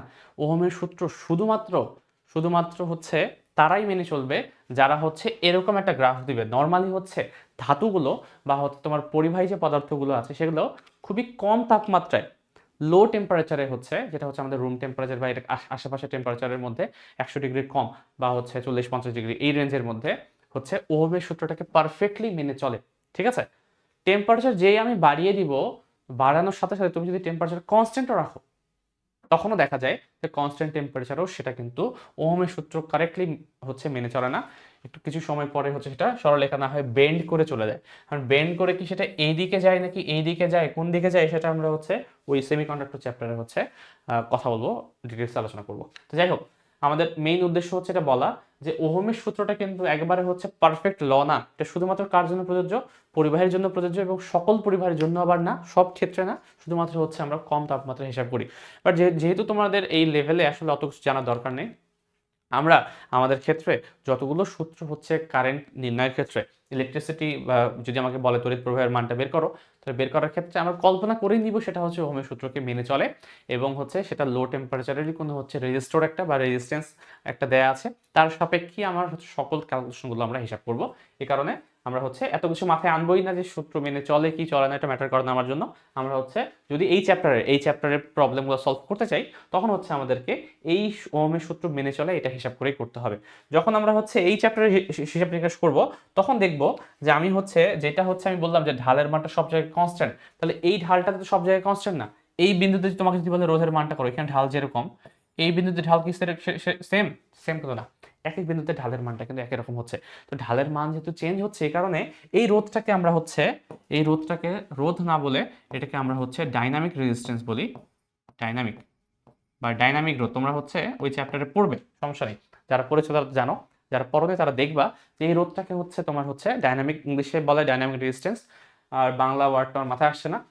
যাই হোক, এটাকে ডাইনামিক রেজিস্ট্যান্স বলা হয় এবং এই সূত্রটা হচ্ছে এটাই delta V by delta I, but এটাকে হচ্ছে ডিফারেন্সিয়াল ফরম্যাটে লেখাটা বেটার। যে ঠিক এই পয়েন্টে ঢালের মানটা তোমাদের আশা করি তোমরা হচ্ছে ক্যালকুলাস করেছো। তোমাদের ক্যালকুলাসে অর্থাৎ অন্তরীকরণ চ্যাপ্টারের একটা চ্যাপ্টারই আছে শুধুমাত্র কোনো একটা ফাংশনের ঢাল এবং স্পর্শক হিসাব নির্ণয় করা। তোমরা কোনো একটা ফাংশনের স্পর্শক কিংবা ঢাল যদি হিসাব করতে বলে তোমাকে, বা হচ্ছে অবিলম্বের সমীকরণ হিসাব করতে বলে, তখন তোমরা কিভাবে করতে ঢাল বের করার সময়, তখন কিন্তু ওই ফাংশনটা যদি সামহাও আমি জানি, সেই ফাংশনটার আমি হচ্ছে ঢালটা নির্ণয় করি এবং সেই ঢালটা মানে হচ্ছে ডিফারেন্সিয়েশন করি। তো ডিফারেন্সিয়েশনের সাপেক্ষে আমি কি করি, ওয়াই কে এক্স এর সাপেক্ষে ডিফারেন্সিয়েশন করি না। এখানে ওয়াই এর পরিবর্তে যেহেতু ভি আছে তাহলে ওয়াই এর পরিবর্তে আমি ভি লিখেছি, আর এক্স এর পরিবর্তে যেহেতু আই আছে তাহলে এক্স এর পরিবর্তে আমি আই লিখেছি। তাহলে এই যে আমি ভ্যালুটা পাবো সেটাই হবে আমার ডাইনামিক রেজিস্ট। আচ্ছা হ্যাঁ, বাংলা কথাটা নামটা মনে পড়েছে, এটাকে বলা হয় গতীয় রোধ। নাম মনে পড়েছে, এটাকে বলে গতীয় রোধ। গতীয় হচ্ছে অ্যাকচুয়ালি ডাইনামিক এর বাংলা করেছে আমাদের বইগুলোতে, বাট ম্যাটার করে না। গতীয় মানে বোঝাচ্ছে যে কন্টিনিউয়াস, এটা চেঞ্জ হচ্ছে, কনস্ট্যান্ট না, যেটা হচ্ছে আমি পরিবাহের ক্ষেত্রে পেলাম। যাই হোক, এটা জাস্ট শুধুমাত্র তোমাদেরকে আইডিয়া দেওয়ার জন্য, ঠিক আছে। তাহলে ওহমের সূত্র মেনে চলে এই জিনিসটা হিসাব করে হচ্ছে এই চ্যাপ্টারের সকল প্রবলেম আমরা হিসাব নিকাশ করার চেষ্টা করব। এবং একটা জিনিস মাথায় রাখবা যে আমি ভি বনাম আই এর যদি কোনো গ্রাফ আমি দেখি, এই গ্রাফ থেকে আমি যে হচ্ছে ঢালটা পাবো সেই ঢালটাই আমার হবে কিসের মান, সেই ঢালটাই হবে আমার রোধের মান। তাহলে এতটুকু যদি আইডিয়া থাকে আমার মনে হয় হচ্ছে আমরা একটু প্রবলেমে যেতে পারি। ওহমের সূত্র রিলেটেড ছোট ছোট কিছু প্রবলেম আছে, সেই প্রবলেম হচ্ছে আমরা কিছু সলভ করব এবং এরপর হচ্ছে আরেকটা টাইপে যাব আমরা। চলো ছোট প্রবলেম কিছু সলভ করার চেষ্টা করি। বলা হচ্ছে প্রথম প্রশ্নটাতে একটি বৈদ্যুতিক হিটারের কুণ্ডলীর প্রান্তদ্বয়ের মধ্যে, দুই প্রান্তের মধ্যে আমি 220 ভোল্ট যদি বিভব পার্থক্য প্রয়োগ করি, তাহলে দেখা যায় এর মধ্য দিয়ে 5.5 অ্যাম্পিয়ার এই পরিমাণ তড়িৎ প্রবাহ হতে থাকে। হিটার যে কুণ্ডলী আছে তার রোধের মানটা আমাকে হিসাব করতে বলেছে, যে রোধের মানটা নির্ণয় করো। সিম্পল হিসাব করতে পারবো না, ভোল্টেজ দেওয়া আছে, তড়িৎ প্রবাহ দেওয়া আছে, রোধের মান বের করতে বলেছে। ওহমের যে বেসিক যে সূত্রটা আমরা শিখলাম, আই সমান ভি ডিভাইডেড বাই আর, এতটুকু আমাদেরকে মাথায় রাখতে হবে, তাহলে হয়ে আছে। তাহলে আই এর ভ্যালু কত, আই এর ভ্যালু দেওয়া হচ্ছে 5.5, ভি ভি হচ্ছে 220 এবং হচ্ছে আর, হিসাব করে এটাই আসবে, যেটা আমি আনসার দিয়েছি 40। ঠিক আছে, রোধের মানটা অবশ্যই ওহম একক আমরা দেখব, অর্থাৎ এই ওমেগা একক। ঠিক আছে, এই হচ্ছে আমার আনসার। Simple question. এটা হচ্ছে তোমাদেরকে একবারে প্রাইমারি যতটুকু আইডিয়া দিলাম আমি তার সাপেক্ষে প্রাইমারি একটাই হচ্ছে প্রবলেম, ডিরেক্ট সূত্র থেকে যেটা আমরা করতে পারবো। তো আমি হচ্ছে এই প্লেলিস্টটা হচ্ছে তাদের জন্যই তৈরি করছি যারা হচ্ছে এই চ্যাপ্টার সম্পর্কে কিছুই জানো না। ঠিক আছে, এ কারণে মনে করো না যে এইসব কি করাচ্ছেন আপনি, এটা তো আমরা আগে থেকে জানি। ঠিক আছে, জানলে তো খুবই ভালো, যারা জানো না তাদের জন্য। ঠিক আছে, নেক্সট নেক্সট প্রশ্ন। নিচের লেখচিত্র আমি আঁকিনি, লেখচিত্র ওকে, লেখচিত্র এঁকে দিতে হলে নিচের লেখচিত্র থেকে রোধ দুটির অনুপাত নির্ণয় করো। ওকে, লেখচিত্র দেখতে এরকম ছিল।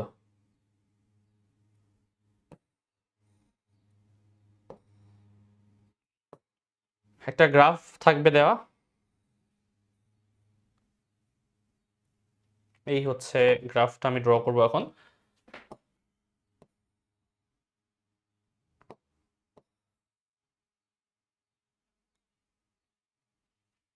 এটা হচ্ছে এক নাম্বার কোনো ম্যাটেরিয়াল, একটা পদার্থ আছে, এক নাম্বার পদার্থের জন্য গ্রাফটা দেখতে এরকম, দুই নাম্বার পদার্থের জন্য গ্রাফটা দেখতে এরকম। গ্রাফটা হচ্ছে ভি বনাম আই এর গ্রাফ, ভি ভার্সেস আই এর গ্রাফ, যেটা আমরা একটু আগে করলাম।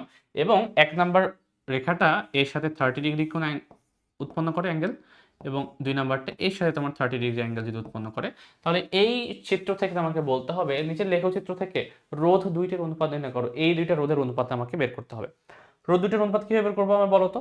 আমরা অলরেডি জানি যে কোনো একটা পদার্থ যদি আমার কাছে দেয়া থাকে, সেই পদার্থের যে রোধের মানটা, আমি যদি বলি এক নম্বর পদার্থের রোধের মান হচ্ছে R1, দুই নম্বর পদার্থটা হচ্ছে তোমার R2, তাহলে এক নম্বর এবং দুই নম্বর পদার্থের যে রোধ, সেই রোধে যদি আমি অনুপাত বের করতে চাই R1 ডিভাইডেড বাই R2, সেটা কিভাবে বের করতে পারি। আমরা অলরেডি একটু আগে শিখলাম যে এই যে ভি ভার্সেস আই এর যদি গ্রাফ থাকে কোনো, এই গ্রাফ থেকে আমি যদি কোনোভাবে ঢালটা বের করতে পারি, এই ঢালটা অ্যাকচুয়ালি আমাকে কিসের মান নির্দেশ করে, এই ঢালটা অ্যাকচুয়ালি আমাকে কিন্তু রোধের মান নির্দেশ করে। তাহলে আমার শুধুমাত্র একটা ঢালটা বের করতে হবে। ঢাল কিভাবে বের করা যায় বলতো।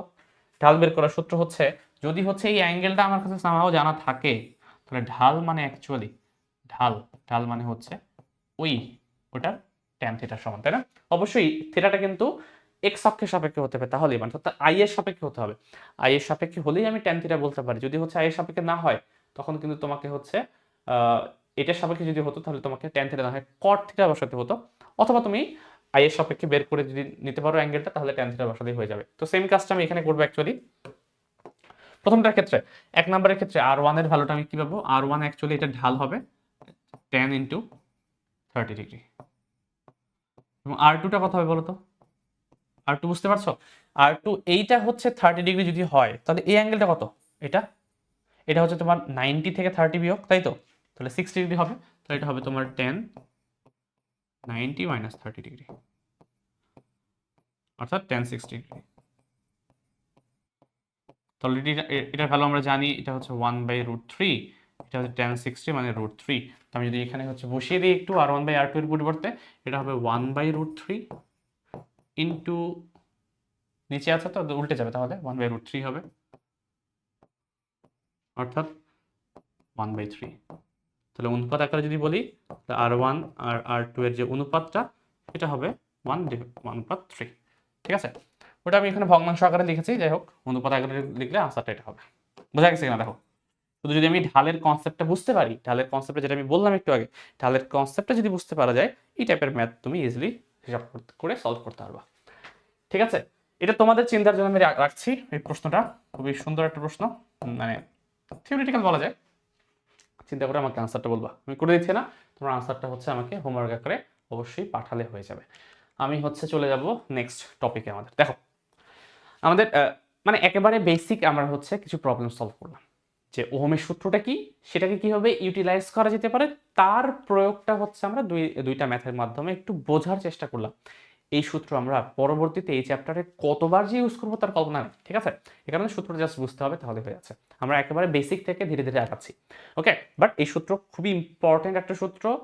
এটা হচ্ছে তোমার এই চ্যাপ্টারের ম্যাক্সিমাম ম্যাথে হচ্ছে এই সূত্র তোমার কাজে আসবে, সো সেভাবেই তোমাদের পড়তে হবে। দেখো, এখন আমরা দেখবো যেটা, সেটা হচ্ছে বাস্তব ব্যাটারির জন্য ওহমের সূত্রটা দেখতে কিরকম হবে, সেটা নিয়ে একটু আমরা আলোচনা করার চেষ্টা করব। প্রশ্ন হচ্ছে বাস্তব ব্যাটারি আবার কি জিনিস? দেখো, এই জিনিসটা আমরা পরবর্তীতে আবার যখন ব্যাটারি নিয়ে আলোচনা করব তখন আবার তো বলবোই আমি, বাট আপাতত একটু তোমাদেরকে আমি আইডিয়া দিয়ে রাখি। ব্যাটারি, ব্যাটারি কাজ কি অ্যাকচুয়ালি?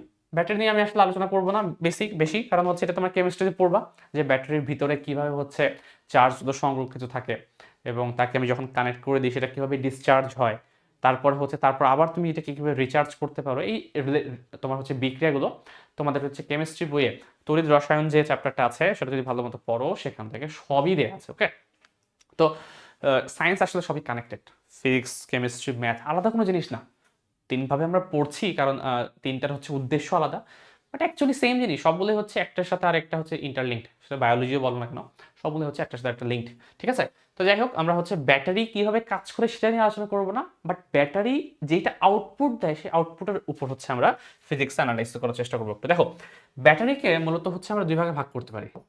একটা হচ্ছে তোমার বলতে পারি আমি আদর্শ ব্যাটারি, আদর্শ ব্যাটারি যেটা আসলে যেটা দুনিয়াতে কোথাও পাওয়া যায় না, আদর্শ ব্যাটারি বলে কিছু নাই, বাট যদি হতো তাহলে সেটা কিরকম আচরণ করতো সেটা নিয়ে আমরা হচ্ছে কথা বলবো। এবং সেকেন্ডটা হচ্ছে তোমার বাস্তব ব্যাটারি,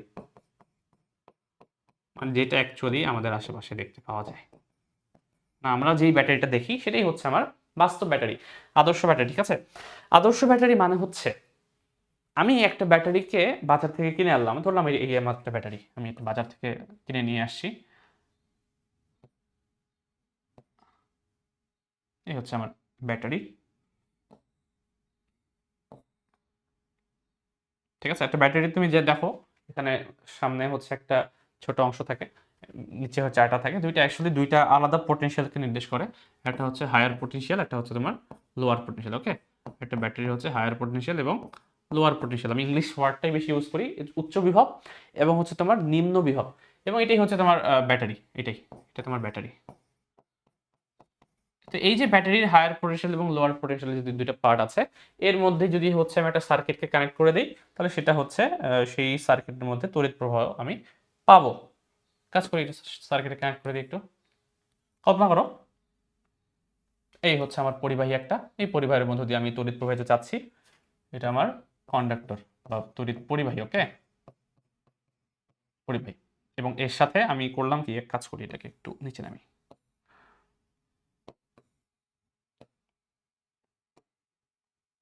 তাহলে এর সাথে হচ্ছে আমি এটা কানেক্ট যখন করে দিব,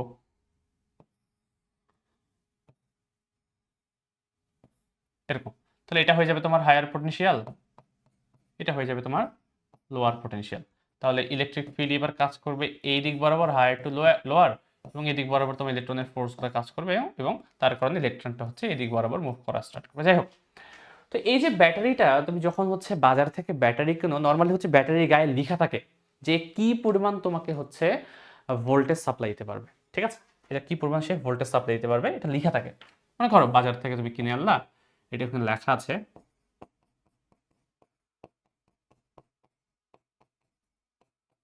2 ভোল্ট, ধরলাম আমি, গায়ে লেখা আছে 2 ভোল্টের একটা ব্যাটারি। এর মানে হচ্ছে আমি যদি ব্যাটারিটাকে হচ্ছে কানেক্ট করি, কানেক্ট করলে সে এই যে 2 পয়েন্ট আছে, হায়ার এবং লোয়ার পটেনশিয়ালের যে 2টা পয়েন্ট আছে, এই 2টা পয়েন্টের মধ্যে সে যে পরিমাণ বিভব পার্থক্য সৃষ্টি করার ক্ষমতা রাখে, সেই বিভব পার্থক্যের মানটা হচ্ছে 2 ভোল্ট। ঠিক আছে, আমি করলাম, আমার মাথায় খেললো যে ঠিক আছে, তো চেক করে দেখি ব্যাটারিটা লেখা আছে 2 ভোল্ট, আমি এখন একটু টেস্ট করার চেষ্টা করি। হ্যাঁ, আমি টেস্ট করবো কিভাবে, যন্ত্র পাওয়া যায় বাজারে, পরবর্তীতে আমরা এই চ্যাপ্টারে আলোচনা করব।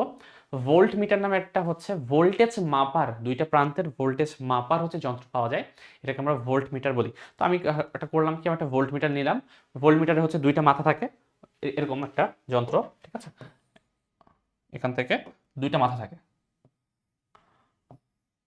এটা হচ্ছে ভোল্ট মিটার। এই ভোল্ট মিটারে যে 2টা মাথা, 2টা মাথার একটা মাথা আমি হচ্ছে এখানে কানেক্ট করলাম, এবং আরেকটা যে মাথা আছে এটা হচ্ছে আমি এইখানে কানেক্ট করলাম, ঠিক আছে, 2টা মাথা কানেক্ট করলাম, কানেক্ট করে হচ্ছে এইখানে আমি দেখতে চাচ্ছি যে সে কত দেখাচ্ছে ভোল্টেজটা।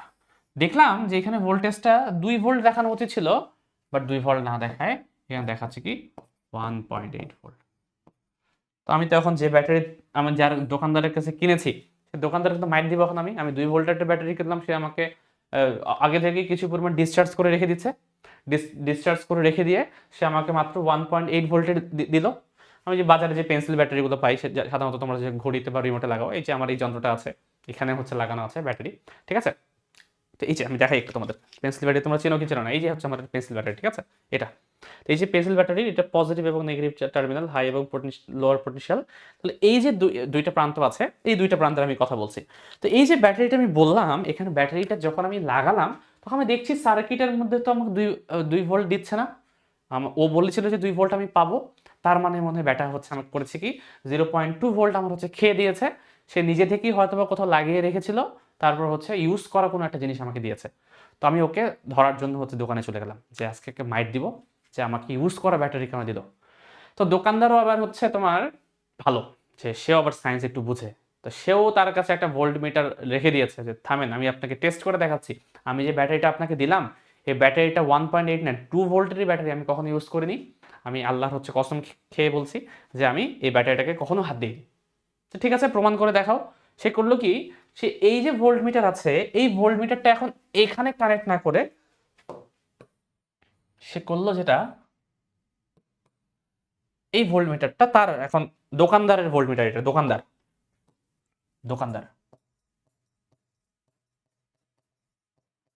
দোকানদার করলো কি, সেই ভোল্ট মিটারটা সার্কিটে কানেক্ট করলো না, সে সার্কিটে কখনোই কানেক্ট করেনি।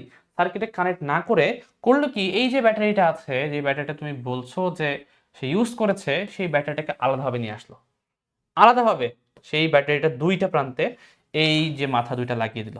তাহলে একটা মাথা লাগালো তোমার এইখানে, আর একটা মাথা তোমার লাগালো এই জায়গায়। এখন দেখা যাচ্ছে আরে এখানে তো 1.8 না, ও তো ঠিকই বললো, এখানে তো 2 ভোল্ট দেখা যাচ্ছে। তার মানে গায়ে যেটা লেখা ছিল সেটা আমি ব্যাটারির 2 প্রান্তে পাচ্ছি, আর যেই মোমেন্টে এটাকে আমি সার্কিটে অ্যাটাচ করে দিলাম, তখন সার্কিটের আমি এখানে লাগাই কিংবা ব্যাটারির দুই প্রান্তে লাগাই, আমি অলওয়েজ 1.8 ভোল্ট পাচ্ছি। বাকি 0.2 ভোল্ট গেল কোথায়? দোকানদার বলছে তখন সে ব্যাখ্যাটা, এই ব্যাখ্যাটা এখন আমি তোমাদেরকে বলবো। দোকানদার তাকে বা তোমাকে যে ব্যাখ্যাটা দিল, সেই ব্যাখ্যাটা এখন আমি তোমাদেরকে দিব। এই ব্যাখ্যাটাই হচ্ছে বাস্তব ব্যাটারির সাথে আদর্শ ব্যাটারির তফাৎ। যে ব্যাটারি যদি একটা আদর্শ ব্যাটারি হতো, তাহলে এটা হচ্ছে যখন তোমার সার্কিটে কানেক্টেড না থাকা অবস্থায় তুমি ব্যাটারিটাকে যেরকম দেখতে পেতে, তার ভোল্টেজের মানটা যেরকম দেখতে পাচ্ছ 2 ভোল্ট, তুমি লিখাও ছিল 2 ভোল্ট, 2 ভোল্টই পাচ্ছ, সমস্যা নেই। সার্কিটে যেই মোমেন্টে আমি অ্যাটাচ করছি, তখন এর মধ্য দিয়ে কারেন্ট ফ্লো হওয়া শুরু করছে, কারেন্ট একটা ফ্লো হওয়া শুরু করছে। যদি সেটা আদর্শ ব্যাটারি হতো, তাহলে সে স্টিল তোমার এই দুই প্রান্ত হোক বা এই দুই প্রান্ত হোক, সে 2 ভোল্টই দেখাতো। তাহলে আদর্শ ব্যাটারি তাই, যেটা অ্যাকচুয়ালি সার্কিটে লাগানো অবস্থায় বা খোলা অবস্থায় সব সময় তোমার হচ্ছে গায়ে লেখা থাকা যে ভোল্টেজ, সেই ভোল্টেজটা দেখায়। আচ্ছা, এই ভোল্টেজটার গায়ে লেখা বলতে ভালো লাগছে না।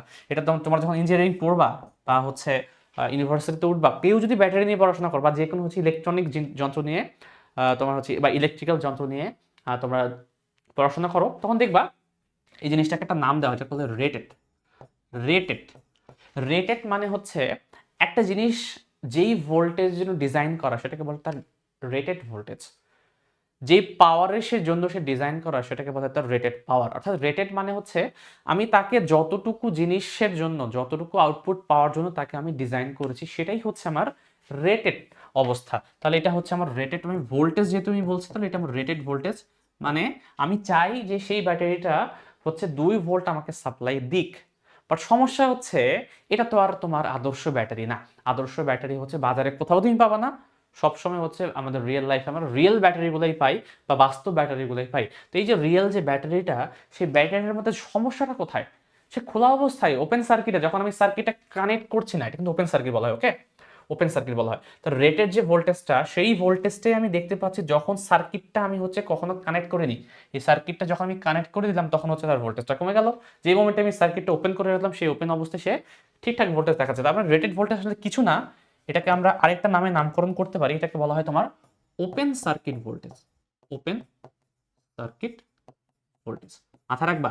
ওপেন সার্কিট ভোল্টেজ মানে যদি একটা ব্যাটারিকে তুমি সার্কিটের মধ্যে কানেক্ট না করে আলাদাভাবে তাকে হচ্ছে হিসাব করে দিতে, আলাদাভাবে তুমি দুই প্রান্তের ভোল্টেজ মাপতে, তাহলে দেখা যেত তাকে যার জন্য ডিজাইন করা, মোরলেস ডিজাইন করতে গিয়ে মানে ম্যানুফ্যাকচার করতে গিয়ে হয়তো বা খুব সামান্য ডিফারেন্স আসতে পারে। হয়তো বা 2 দেওয়ার কথা ছিল, 1.99 এসেছে বা 95 এসেছে, 997 এসেছে।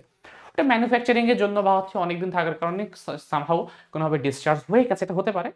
বাট যেটা তারা বলে মোটামুটিভাবে সেটাই হচ্ছে মেনটেন করার চেষ্টা করো। কল্পনা করো আমি হচ্ছে ওই এররটা আমি বাদ দিলাম, আমি 2 ভোল্টের ব্যাটারি চেয়েছি, গায়ে লেখা আছে রেটেড ভোল্টেজ দেওয়া আছে 2 ভোল্ট, আমি মাপলাম যে হ্যাঁ ওপেন সার্কিট অবস্থায় সেটা হচ্ছে 2 ভোল্ট আমাকে দিচ্ছে। বাট যেই মোমেন্টে আমি সার্কিটে কানেক্ট করছি, সমস্যা হয়ে যাচ্ছে সেখানে, যে আমি 2 ভোল্ট আর দেখতে পাচ্ছি না ব্যাটারি কোথাও, আমি হচ্ছে কোনো জায়গাতেই দুইটা পয়েন্টের মধ্যে আমি 2 ভোল্ট পাচ্ছি না, সবসময় হচ্ছে আলাদা রকম একটা ভ্যালু দেখাচ্ছে। তো এই যে আলাদা রকম যে ভ্যালু দেখার মেইন কারণ হচ্ছে যে একটা বাস্তব ব্যাটারিতে যেরকম আমার কন্ডাক্টরের মধ্যে একটা রোধ থাকে না, যে রোধের কারণে কারেন্ট তার ফ্লো হওয়াতে বাধাপ্রাপ্ত হয়, সেম ঘটনা হচ্ছে এই ব্যাটারির মধ্যেও তো হচ্ছে অনেক কিছু পদার্থ আছে। একটা ব্যাটারির মধ্যে অনেক কিছু থাকে, কার্বন থাকে, তারপর হচ্ছে মলিবডেনাম থাকে, তারপর হচ্ছে তুমি র্যাপিং করো প্লাস্টিক ম্যাটেরিয়াল থাকে, তারপর দুই পাশে তুমি ধাতব পদার্থ দাও। তো এত কিছু যে তোমার রেজিস্ট্যান্স থাকবে এটা চিন্তা করাটা তো বোকামি।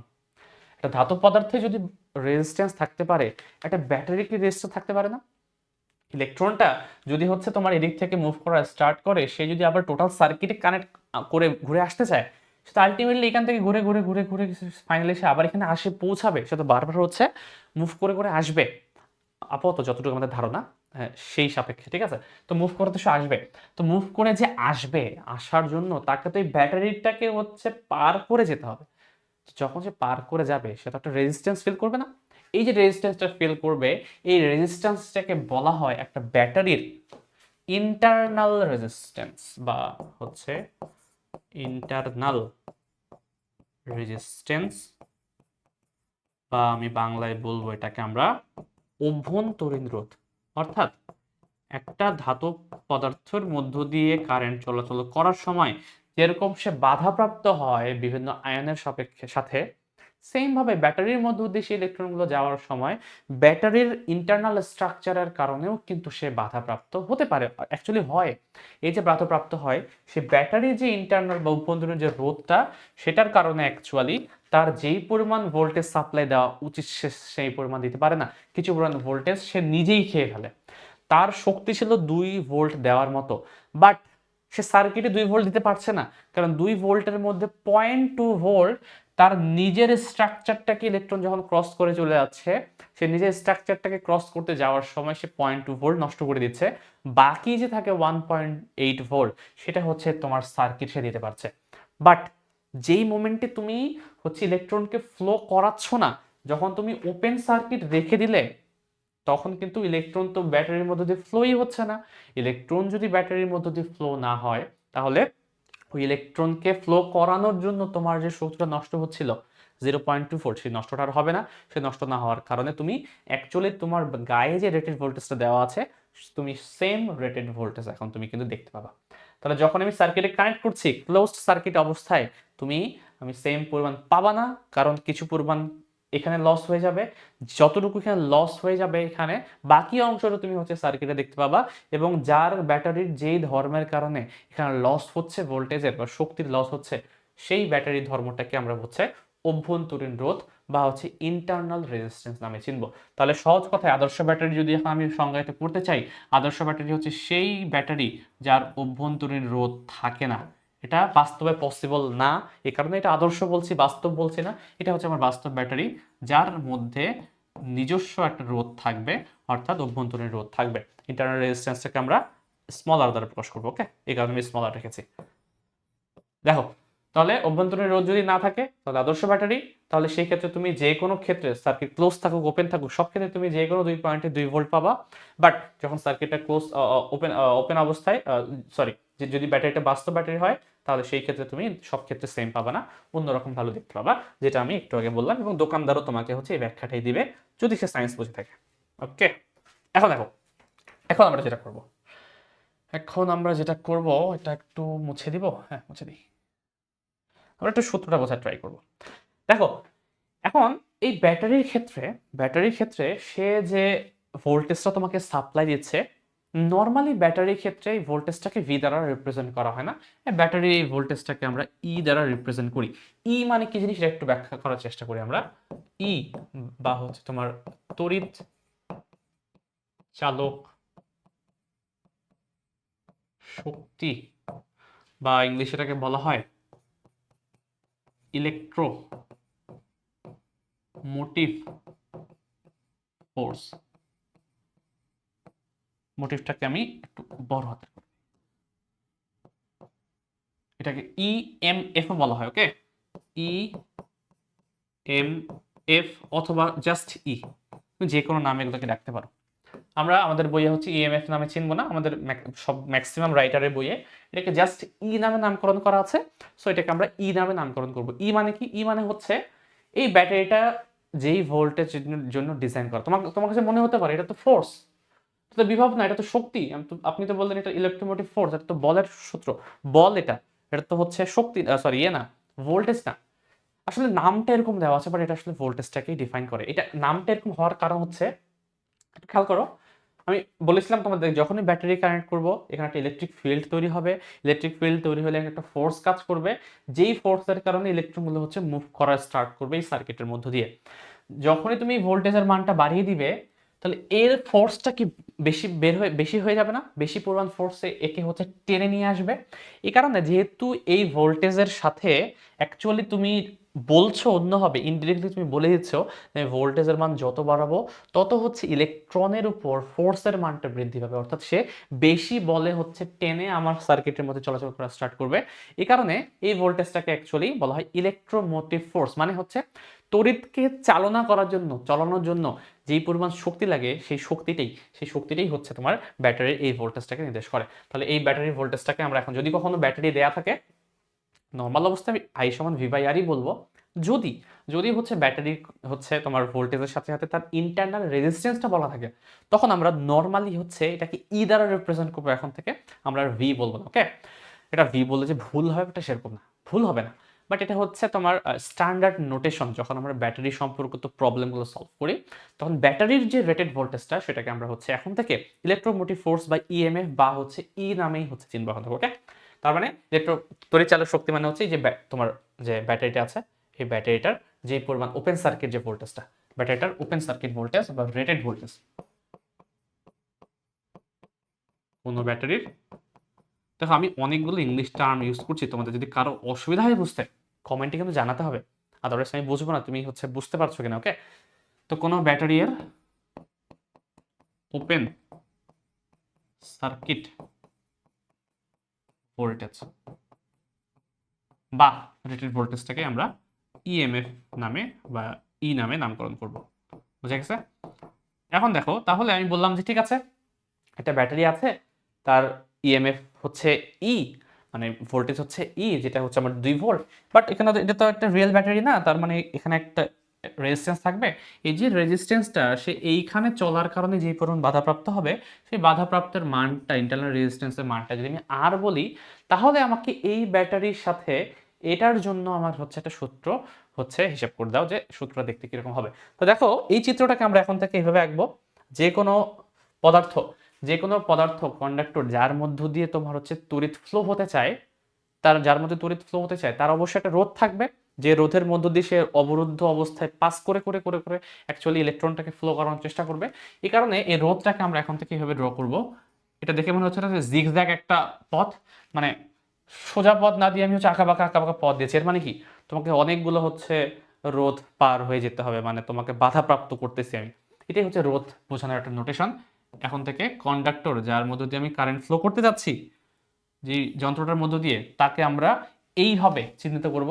এখন থেকে এরকম আমরা একটা ব্লক আঁকবো না, এই কন্ডাক্টরকে আমরা এখন এইভাবে ড্র করবো। ওকে, সেম ভাবে ব্যাটারিটাকে তো অবশ্যই এইভাবে ড্র করি না আমরা। ব্যাটারি ড্র করার সূত্র হচ্ছে এরকম এরকম হচ্ছে অনেকগুলো, আমি হচ্ছে প্লাস মাইনাস যদি দিই, এই প্রত্যেকটা এক একটাকে হচ্ছে কোষ বলে, সেল বলে, যেটা তোমার হচ্ছে তোমার তড়িৎ রসায়নে পড়বা কেমিস্ট্রিতে। ঠিক আছে, যে একটা ইলেকট্রিক যে সেলগুলো আছে, সেই সেলগুলো হচ্ছে একটা একটা প্লাস একটা মাইনাস দিয়ে একটা সেল হয়।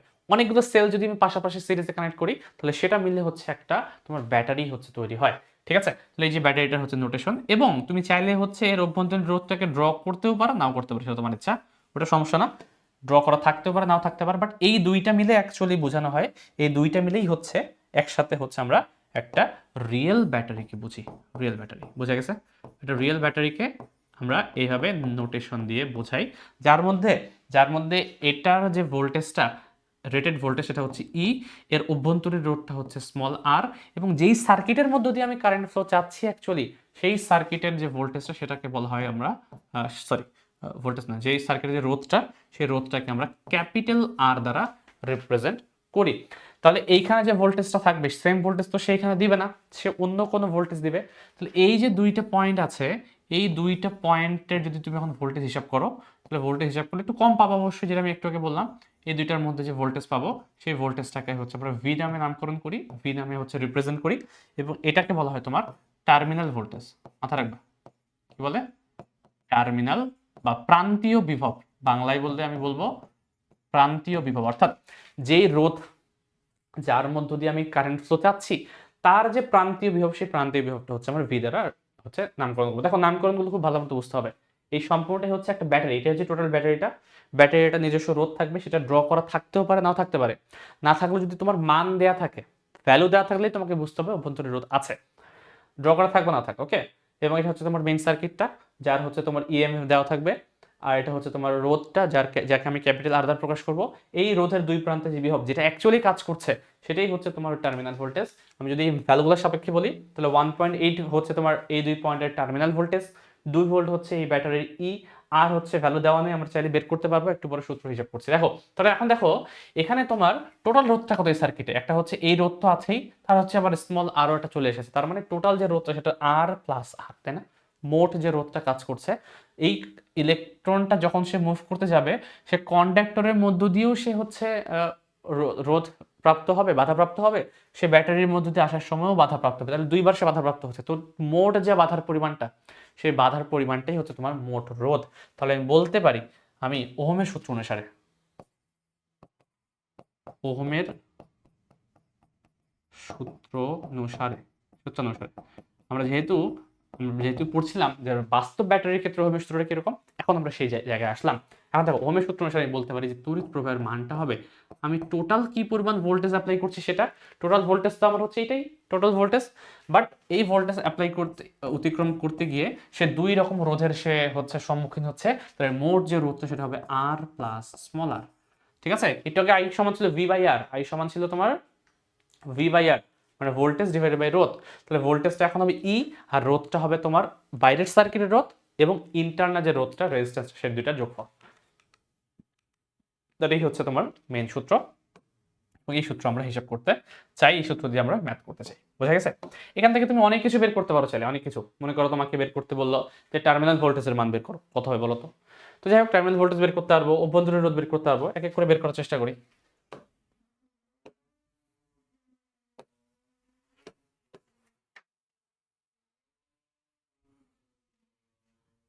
দেখো, তো টার্মিনাল ভোল্টেজ মানে কি আমি বের করবো, দেখো তো আই সময়টা যেহেতু জানি আমরা, আমি আর গুণ করি একটু, এক কাজ করে আগে লিখি একবার, আই সমান E divided by R plus R. তুমি এক কাজ করতে পারো, এটাকে এই পাশে ট্রান্সফার করতে পারো, তাহলে আর প্লাস আর সমান কি হবে, ই ডিভাইডেড বাই আই।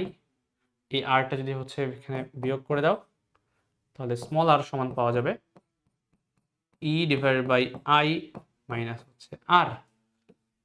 ঠিক আছে, এই সূত্র আমরা ইউজ করতে পারবো অভ্যন্তরীণ রোধ বের করার ক্ষেত্রে কোন একটা তোমার ব্যাটারির, অথবা তোমাকে বললো যে টার্মিনাল ভোল্টেজ বের করো, তখন আবার একটু অন্যভাবে করতে হবে। টার্মিনাল ভোল্টেজ বললে আমাকে ভি বের করতে হবে, তো সেই ক্ষেত্রে আমরা কাজ করতে পারি, এটাকে আমি আর গুণ করে দিতে পারি। আমরা আর গুণ করে দিই একটু, যদি আর গুণ করি তাহলে কি আসে দেখো তো, ই সমান আসবে হচ্ছে I R plus I small R, তাহলে এটা সমান হচ্ছে ই। এখন আই ইন্টু আর মানে কি, একটু ভালো মতো খেয়াল করো, মনে আছে কিনা? আমরা ওহমের সূত্র যখন পড়লাম, আমি যদি যেই কন্ডাক্টরের মধ্য দিয়ে আমি হচ্ছে কারেন্ট মাপতে আছি, আমি কল্পনা করো এর মধ্য দিয়ে যে কারেন্টের মানটা, এটা যদি আমি আই বলি, তাহলে এই দুই প্রান্তের বিভব তো আমি বলে দিচ্ছি, যেটাকে আমি টার্মিনাল ভোল্টেজ বলছি, তাহলে এটা সমান যদি এই দুই প্রান্তের বিভব যদি ভি হয়, এর রোধ যদি আর হয়, এর মধ্য দিয়ে কারেন্টের মান যদি আই হয়, তাহলে আমি কি ভি সমান আই আর বলতে পারবো না? একটু আসো, আবার ফেরো আসো। এটাই তো হচ্ছে আমাদের ওহমের মেন সূত্র ছিল, যে আই সমান ভি বাই আর। আই সমান ভি বাই আর কখন, যদি হচ্ছে আমি যদি হচ্ছে এরকম একটা কন্ডাক্টর নেই, তার দুই প্রান্তে ভোল্টেজ যদি হচ্ছে এটাই হয় আলটিমেটলি, এখানে তো কোনো অভ্যন্তরীণ রোধ আমি বলিনি তখন, তাহলে এই ভোল্টেজটাই এই ভোল্টেজ ছিল, তাহলে এই দুই প্রান্তের ভোল্টেজের মান যদি জানা থাকে, এর রোধের মান যদি জানা থাকে, তাহলে কারেন্টের মান কত বের করতে পারবো, আই সমান ভি বাই আর সূত্র দিয়ে। তাহলে ওই সূত্র অনুসারে আমি যদি বলি যে এর মধ্য দিয়ে আমি শুধুমাত্র এই রোধের মধ্য দিয়ে আমি যদি হচ্ছে সূত্রটা অ্যাপ্লাই করি, তাহলে আসবে তোমার আই সমান ভি ডিভাইডেড বাই আর, এখান থেকে তুমি ভি সমান পেয়ে যাবে আই আর। তাহলে এখানে দেখো ই সমান পেয়ে যাচ্ছি আমি, আই আর এর পরিবর্তে হচ্ছে ভি বসিয়ে দিই, ভি প্লাস আই আর, অর্থাৎ এখান থেকে আমি টার্মিনাল ভোল্টেজ ভি সমান পেয়ে যাব ই মাইনাস আই স্মল আর। তাহলে অভ্যন্তরীণ রোধ বের করতে পারবো, আমি চাইলে প্রান্তীয় যে বিভব টার্মিনাল ভোল্টেজ সেটা বের করতে পারবো। তাহলে এটা অভ্যন্তরীণ রোধ বের করার সূত্র।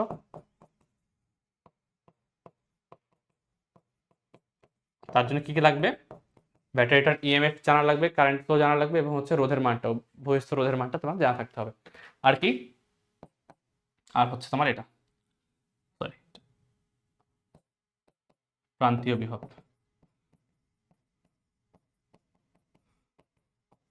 একটা রোধের দুই প্রান্তে কি পরিমাণ বিভব কাজ করছে, টার্মিনাল ভোল্টেজ এর ভ্যালু আমি বের করতে পারবো। বোঝা গেছে কিনা দেখো, এই হচ্ছে আমার মোটামুটি সব সূত্রগুলো। এখন আমরা 2-3টা প্রবলেম সলভ করব, তাহলে হচ্ছে এই টপিক রিলেটেড আমাদের সবকিছু জানা হয়ে যাবে। চলো ছোটখাটো কয়েকটা প্রবলেম সলভ করে ফেলি, তাহলে হয়ে যাচ্ছে। প্রথম, একটি ব্যাটারির তড়িৎচালক বল 12 ভোল্ট দেওয়া আছে, মানে ই এর ভ্যালু দেওয়া আছে তোমার কাছে, ওকে, ই দেওয়া আছে। ব্যাটারিটিকে যদি আমি 5 ওহম রোধ বিশিষ্ট একটি বহির্বর্তনীর সাথে যুক্ত করি, বহির্বর্তনী মানে হচ্ছে এক্সটার্নাল যে রোধটা ক্যাপিটাল আর, তার সাথে, অর্থাৎ কন্ডাক্টরের যে রোধটা সেটা, যার মধ্যে আমি তাকে কানেক্ট করতে যাচ্ছি তার সাথে যুক্ত করা হয়, তখন বর্তনীতে দেখা যায় যে 2 অ্যাম্পিয়ার তড়িৎ প্রবাহ হচ্ছে। তাহলে আমাকে বের করতে বলেছে যে ব্যাটারির তাহলে অভ্যন্তরীণ রোধের মানটা কত, এটা বের করো। তাহলে অভ্যন্তরীণ রোধ বের করার জন্য আমি ডিরেক্ট চাইলে এই সূত্র ইউজ করতে পারি। তোমার যদি এটা মনে না থাকে যে কিভাবে আসছে, তোমরা শুধু এই সূত্রটা মনে রাখা তাহলেই হবে। আই সমান ই বাই আর প্লাস আর, এখানে হিসাব করলেই কিন্তু এমনি হয়ে যায়। ঠিক আছে, তাহলে আই সমান E divide by R plus R. তো এখান থেকে তড়িৎ প্রবাহের মান কত? তড়িৎ প্রবাহ হচ্ছে তোমার 2 অ্যাম্পিয়ার। ই তড়িৎ চালক বল হচ্ছে 12। বহির্বর্তনের যে রোধটা সেটা হচ্ছে তোমার 5 ওহম। 5 প্লাস হচ্ছে স্মল আর বের করতে যাচ্ছি। তাহলে 2 কে ভাগ করে দাও, তাহলে 5 প্লাস আর সমান কত আসবে? 6। তাহলে 6 মাইনাস 5 অর্থাৎ 1 ওহম। তাহলে অভ্যন্তরীণ রোধের মানটা আমরা যদি এই সূত্রটা মনে রাখি তাহলেই হয়ে যাচ্ছে। আর তোমার যদি ডিরেক্ট এটা মনে থাকে তাহলে একবারই বের হয়ে যেত, ই বাই আই মাইনাস হচ্ছে আর, এটা দিয়ে তুমি একইবারই করতে পারতা। বাট সেম জিনিস, সহজ জিনিস, যে কোনো একটা মনে রাখলেই তোমার হয়ে যাচ্ছে। ওকে, নেক্সট যে প্রশ্ন, একটি ব্যাটারি তড়িৎচালক বল দেওয়া আছে তোমার 24 ভোল্ট, এর অভ্যন্তরীণ রোধে দেওয়া আছে তোমার কাছে। যদি যখন এই ব্যাটারির সাথে আমি 7.5 ওহম রোধের একটি বহির্বর্তনী যুক্ত করি, এক্সটার্নাল রোধের মান দেওয়া আছে, তখন টার্মিনাল যে ভোল্টেজটা সেটা মান কত, অর্থাৎ ওই রোধের দুই প্রান্তে ভোল্টেজের ভ্যালুটা কত। তাহলে টার্মিনাল ভোল্টেজকে বের করতে পারবো না, ডিরেক্ট আমি এই সূত্র থেকে বের করতে পারি। ভি সমান ই মাইনাস আই আর, এখান থেকে বের করা যায়। তো টার্মিনাল ভোল্টেজের মান আমি হচ্ছে ডিরেক্ট ওটা থেকে বের করতে পারবো। বাট তার জন্য তোমার আই জানা লাগবে। তাই কাজ করি, আগে আই এর ভ্যালুটা বের করার চেষ্টা করি। আই কিভাবে বের করবো বলো? আই বের করার জন্য আমরা এই সূত্র জানি, আই সমান E divided by R plus R. Okay, এক কাজ করে, তাহলে ই হচ্ছে তোমার 24 volt, R 7.5 R 0.5, 7.5 plus 0.5 3 ampere. তো অর্থাৎ আমার আই এর ভ্যালুটা বের হচ্ছে তোমার 3 অ্যাম্পিয়ার। তো যেহেতু আই এর মানটা বের হয়ে গেল, তুমি চাইলে কিন্তু ডিরেক্ট যদি এই সূত্রে বসাও তাহলেই হয়ে যাবে, অথবা তুমি হচ্ছে আরো সহজে করতে পারবে এখন। কারণ তুমি জানো টার্মিনাল ভোল্টেজের আরেকটা সূত্র আছে, সেটা হচ্ছে ভি সমান আই আর, যেটা ওহমের বেসিক সূত্র। তুমি চাইলে এটা ডিরেক্ট ইউজ করতে পারো, অথবা তুমি চাইলে হচ্ছে এটাও কিন্তু ডিরেক্ট ইউজ করতে পারবা। এখন যদি তুমি আই ইউজ করতে চাও তাহলে চাইলা, অথবা আই এর পরিবর্তে তুমি হচ্ছে এই সূত্র যদি বসিয়ে দাও তাহলে কিন্তু আরেকটা সূত্র বের হবে, যেটা মনে রাখা যেতে পারে। বাট এত কমপ্লিকেশনে যাওয়ার দরকারই নেই, তুমি সিম্পলি এই সূত্রটা মনে রাখো আর ওহমের সূত্র মনে রাখো, তাহলেই হয়ে যাচ্ছে। এত কিছু মনে রাখার দরকার নেই, আমি দেখালাম তোমাদেরকে যে এভাবেও করা যেতে পারে। ওকে, এখন আমি করবো। আই এর মান যেহেতু বের হয়ে গেছে, অর্থাৎ আমার টার্মিনাল যে ভোল্টেজ, প্রান্তীয় বিভব ভি সমান আই ইন্টু আর। আই হচ্ছে এটা, আর আর কত? 7.5। এটা আসবে 22.5, 22.5 ভোল্ট। ঠিক আছে, এটা আনসার, এটাই হচ্ছে আনসার। দেখো, সহজ প্রবলেম, খুবই সহজ প্রবলেম। নেক্সট প্রবলেম চলে যাব। এটা হচ্ছে আমি তোমাদের জন্য হোমওয়ার্ক রেখেছি একই টাইপের। এটা হচ্ছে তোমার চেষ্টা করবা সহজ প্রশ্ন। ঠিক আছে, 2 নাম্বারটা একটু মাথা খাটাতে হবে তোমাকে, আমি কি করতে বলছি সেটা তোমাকে বুঝতে হবে। দেন হচ্ছে আনসার দিয়ে দিচ্ছি যাতে করে তোমরা চিন্তা ভাবনা করতে পারো, এই কারণে আনসারটা দেওয়া। বাট হচ্ছে সলভ করে অবশ্যই হোমওয়ার্কটা পাঠিয়ে দিবে। নেক্সট কোয়েশ্চেন, যেটা বলা আছে একটি ব্যাটারিকে যখন 3.5 ওহম এই রোধের সাথে যুক্ত করা হয় তখন তড়িৎ প্রবাহের মানটা 5 অ্যাম্পিয়ার পাওয়া যায়। ওকে, রোধের মান পরিবর্তন করে যদি আমি 1.5 ওহম করে দেই তাহলে তড়িৎ প্রবাহের মানটা ডাবল হয়ে যায়, দ্বিগুণ হয়ে যায় আগের। মানে 5 অ্যাম্পিয়ার ছিল, এখন 10 অ্যাম্পিয়ার হয়ে যায়। ওকে, ব্যাটারির তড়িৎচালক শক্তির মানটা কত? আচ্ছা, দুইটা আমাকে কন্ডিশন দেওয়া আছে, দুইটা কন্ডিশনের সাপেক্ষে দুইটা হয়তো বা আমাকে ইকুয়েশন জেনারেট করতে হবে, সেই ইকুয়েশন থেকে আমাকে বের করতে হবে ফাইনাল আনসারটা। চলো ইকুয়েশনটা একটু বের করার চেষ্টা করি। এটা হচ্ছে তোমার অভ্যন্তরীণ রোধ, সরি এক্সটার্নাল রোধ যখন 3.5, তখন কারেন্টের মান হচ্ছে তোমার 5 অ্যাম্পিয়ার। তাহলে প্রথমটার সাপেক্ষে আমি আই সমান কি জানি, আই সমান হচ্ছে E divided by R plus R. তড়িৎ প্রবাহের মান কত বলা হচ্ছে? তড়িৎ প্রবাহের মান হচ্ছে 5 অ্যাম্পিয়ার। কখন? যখন আমার ই এর মান জানেন, এটা বের করতে হবে। সো ই কে ই আকারে রেখে দিই। ক্যাপিটাল আর এর মান যখন তোমার 3.5, স্মল আর এর ভ্যালু দেওয়া নেই, সো এটা আমি রেখে দিই। এক কাজ করি, ই এর একটা সমীকরণ বের করার চেষ্টা করি, কত আসে। ই সমান কত আসে? 3 5 15 16 17 17.5 17.5 প্লাস হচ্ছে 5 আর। ওকে, তাহলে এই হচ্ছে আমার একটা সমীকরণ আসলো। সেম ভাবে আমি দ্বিতীয় সমীকরণটা হচ্ছে একটু লেখার চেষ্টা করব। সেটা কি হবে, যে আমি যখন রোধের মানটা 3.5 থেকে 1.5 ওহম করে দিলাম, ওই মোমেন্টে আমার তড়িৎ প্রবাহ ডাবল হয়ে যাচ্ছে, আগেরটা ডাবল হয়ে যাচ্ছে।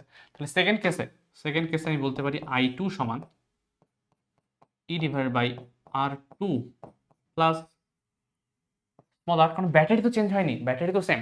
ব্যাটারি যদি চেঞ্জ না হয় তাহলে তোর অভ্যন্তরীণ রোধেও চেঞ্জ হবে না, তার ই এর মানও চেঞ্জ হবে না। সো এটা হচ্ছে আমি আনচেঞ্জ রেখে দিলাম। এক কাজ করি, এটা দেখা হচ্ছে আমি IR1 নাম দেই, এটাকে হচ্ছে I1 নাম দিই।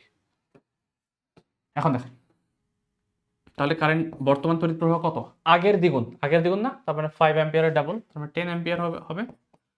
ই তো আমার জানা নাই, R2 হচ্ছে তোমার 1.5, এটা হচ্ছে R, গুণ করো, তাহলে ই সমান তুমি পেয়ে যাচ্ছে 15 প্লাস 10R। দেখো তো দুইটাই কি ই এর সমীকরণ না? দুইটাই যেহেতু তোমার ই এর সমীকরণ, তাহলে তুমি বের করতে পারবা এই দুটোকে সমাধান করতে হবে আমাকে। এই দুটোকে সমাধান করার জন্য কি করবো? দুইটা যেহেতু বাম পক্ষ সমান, অবশ্যই ডান পক্ষ সমান হবে। তাহলে 17.5 প্লাস হচ্ছে 5R সমান 15 প্লাস 10R। কত আসে দেখো তো? 10 মাইনাস 5 মানে 5R, আর হচ্ছে এটা 2.5। 5R সমান 2.5, আর আই কে 5 দ্বারা ভাগ দিলে 0.5 আসে, 0.5। দেখো অভ্যন্তরীণ রোধের মান কিন্তু আমি পেয়ে গেছি। আমাকে তড়িৎচালক শক্তির মান বের করতে বলেছে, তাহলে ফাইনালি আমরা বলতে পারি ওকে, আমার যে কোনো একটা সমীকরণ দেখো এখান থেকে বসাও, ই সমান আমি পেয়ে যাব ই সমান 17.5 প্লাস 5R, 5 ইন্টু 0.5। এই যে আর এর মানটা বসিয়ে দিলাম এখানে, কত আসে? এখানে আড়াই 17.5 20, 20 ভোল্ট। দেখা বোঝা যাচ্ছে কিনা? খুবই খুবই হচ্ছে সিম্পল ইকুয়েশন, সিম্পল হচ্ছে আনসার। ঠিক আছে, শুধুমাত্র কি করলাম আমরা? শুধুমাত্র হচ্ছে যে দুইটা সমীকরণ দেওয়া ছিল বা কন্ডিশন দেওয়া ছিল, সেই কন্ডিশনের সাপেক্ষে প্রথমত আমরা দুইটা ইকুয়েশন জেনারেট করলাম। দুইটা ইকুয়েশন জেনারেট করলাম, ইকুয়েশন থেকে আর এর মান বের করলাম সলভ করে, সেখান থেকে যে কোনো একটা সমীকরণে বসে আমি ই এর ভ্যালুটা পেয়ে গেছি। ঠিক আছে, তো এই হচ্ছে আজকের, মনে হয় এটাই লাস্ট ছিল। হ্যাঁ, এটাই হচ্ছে আজকের আমাদের হচ্ছে এই কনসেপ্ট, যে আমরা কিভাবে ওহমের সূত্রটা আমাদের বিভিন্ন সার্কিটের ক্ষেত্রে অ্যাপ্লাই করতে পারি। ছোট ছোট কিছু প্রবলেম, খুবই বেসিক লেভেলের প্রবলেম, আমরা ধীরে ধীরে ধীরে ধীরে কঠিনে যাব, কোনো সমস্যা নাই, বাট আমাদের বেসিক এটা থাকতে হবে যে ওহম তার সূত্রটা কিভাবে জেনারেট করলো, সে পরিবাহিতা কি জিনিস, রোধ কাকে বলে, রোধ অ্যাকচুয়ালি কি, ম্যাটেরিয়ালের উপর কিভাবে ডিপেন্ড করে। এরপর হচ্ছে রোধ বের করার ক্ষেত্রে সেমিকন্ডাক্টর বা হচ্ছে কন্ডাক্টরের ক্ষেত্রে আলাদা রকম, এবং সেটা আমাকে বুঝতে হবে। সেমিকন্ডাক্টরের জিনিসপত্র আমরা পরবর্তীতে আলোচনা করব, সমস্যা নেই। এখানে শুধুমাত্র আমরা কন্ডাক্টর নিয়েই হচ্ছে আলোচনা করছি এই চ্যাপ্টারে। ঠিক আছে, আমি আগেও বলেছি। এবং আমরা দেখলাম যে কিভাবে রিয়েল যে ব্যাটারি আছে তার ক্ষেত্রে ওহমের সূত্রটা অ্যাপ্লাই করে আমরা নতুনভাবে হচ্ছে একটা সূত্র জেনারেট করতে পারি, এবং তার জন্য কিছু হচ্ছে প্রবলেম আমরা সলভ করলাম। এবং এখানে হচ্ছে আমাদের ক্লাসটা শেষ হবে আজকের। এবং বরাবরের মতো আমি বলছি যে তোমাদের যে ক্লাসগুলো নেওয়া হচ্ছে সেটা অবশ্যই তোমাদের কাজ দেওয়া হচ্ছে কিন্তু কিছু। ঠিক আছে, এই কাজগুলো যারা তোমরা দেখছো তারা অবশ্যই এই কাজগুলো করে রাখবা, এই হোমওয়ার্কগুলো করবা, করে হচ্ছে সম্পূর্ণ লেকচারটা নোট করে তোমাদের বই থেকে পড়ে ফাইনাল একটা নোট দাঁড় করাবে, যাতে করে পরবর্তীতে এই চ্যাপ্টার যদি পড়ো তখন যাতে করে কোনো সমস্যা না হয়। ঠিক আছে, তো ওহমের সূত্র পর্যন্ত তোমাদের বইয়ে যা যা আছে সব কিছু পড়ে ফেলো। তার ম্যাথগুলো প্রবলেমগুলো সলভ করা, মনে হয় না কোনো সমস্যা হবে আর এই টাইপের প্রবলেম সলভ করতে গিয়ে। ওকে, তো সেগুলো সলভ করো, দেন হচ্ছে এখানে যে হোমওয়ার্কগুলো দেওয়া হচ্ছে সেটাকে সলভ করে এই যে গ্রুপের লিঙ্ক দিয়ে আছে, আমি পিডিএফটা আমি দিয়ে দেবো তোমাদেরকে, সেই পিডিএফেও হচ্ছে লিঙ্কটা দেওয়া থাকবে। সো এই লিঙ্কে যাবা, গিয়ে হচ্ছে তোমাদের যে প্রবলেমগুলো এবং হচ্ছে তোমাদের যা যা দেওয়া হচ্ছে সবগুলো হচ্ছে পোস্ট করো, আমি হচ্ছে দেখে দরকার হলে সমাধান করে দেওয়ার চেষ্টা করব। এবং আমাদের যে কোনো কোর্স তোমরা যদি হচ্ছে এই রিলেটেড কোনো ইনফরমেশন পেতে চাও, আমাদের ওয়েবসাইটে ভিজিট করতে পারো, সেখানে থেকে যে কোনো আমাদের যে কোর্সগুলো আছে সেগুলো সম্পর্কে আইডিয়া পাবে। এবং যে কোনো প্রয়োজনে অবশ্যই আমাদের সাথে হোয়াটসঅ্যাপে তোমরা যোগাযোগ করতে পারবে, ওয়েবসাইটে সব ধরনের কিছুই দেওয়া আছে। তো এই হচ্ছে আজকের ক্লাস, আজকের ক্লাস এখানে রাখবো। আগামী ক্লাসে আমরা হচ্ছে নতুন আরেকটা টপিক নিয়ে, এই চ্যাপ্টারেরই হচ্ছে নেক্সট যে টপিক আছে সেই টপিক নিয়ে হাজির হবো। তো সেই পর্যন্ত সবাই ভালো থাকো, আসসালামু আলাইকুম।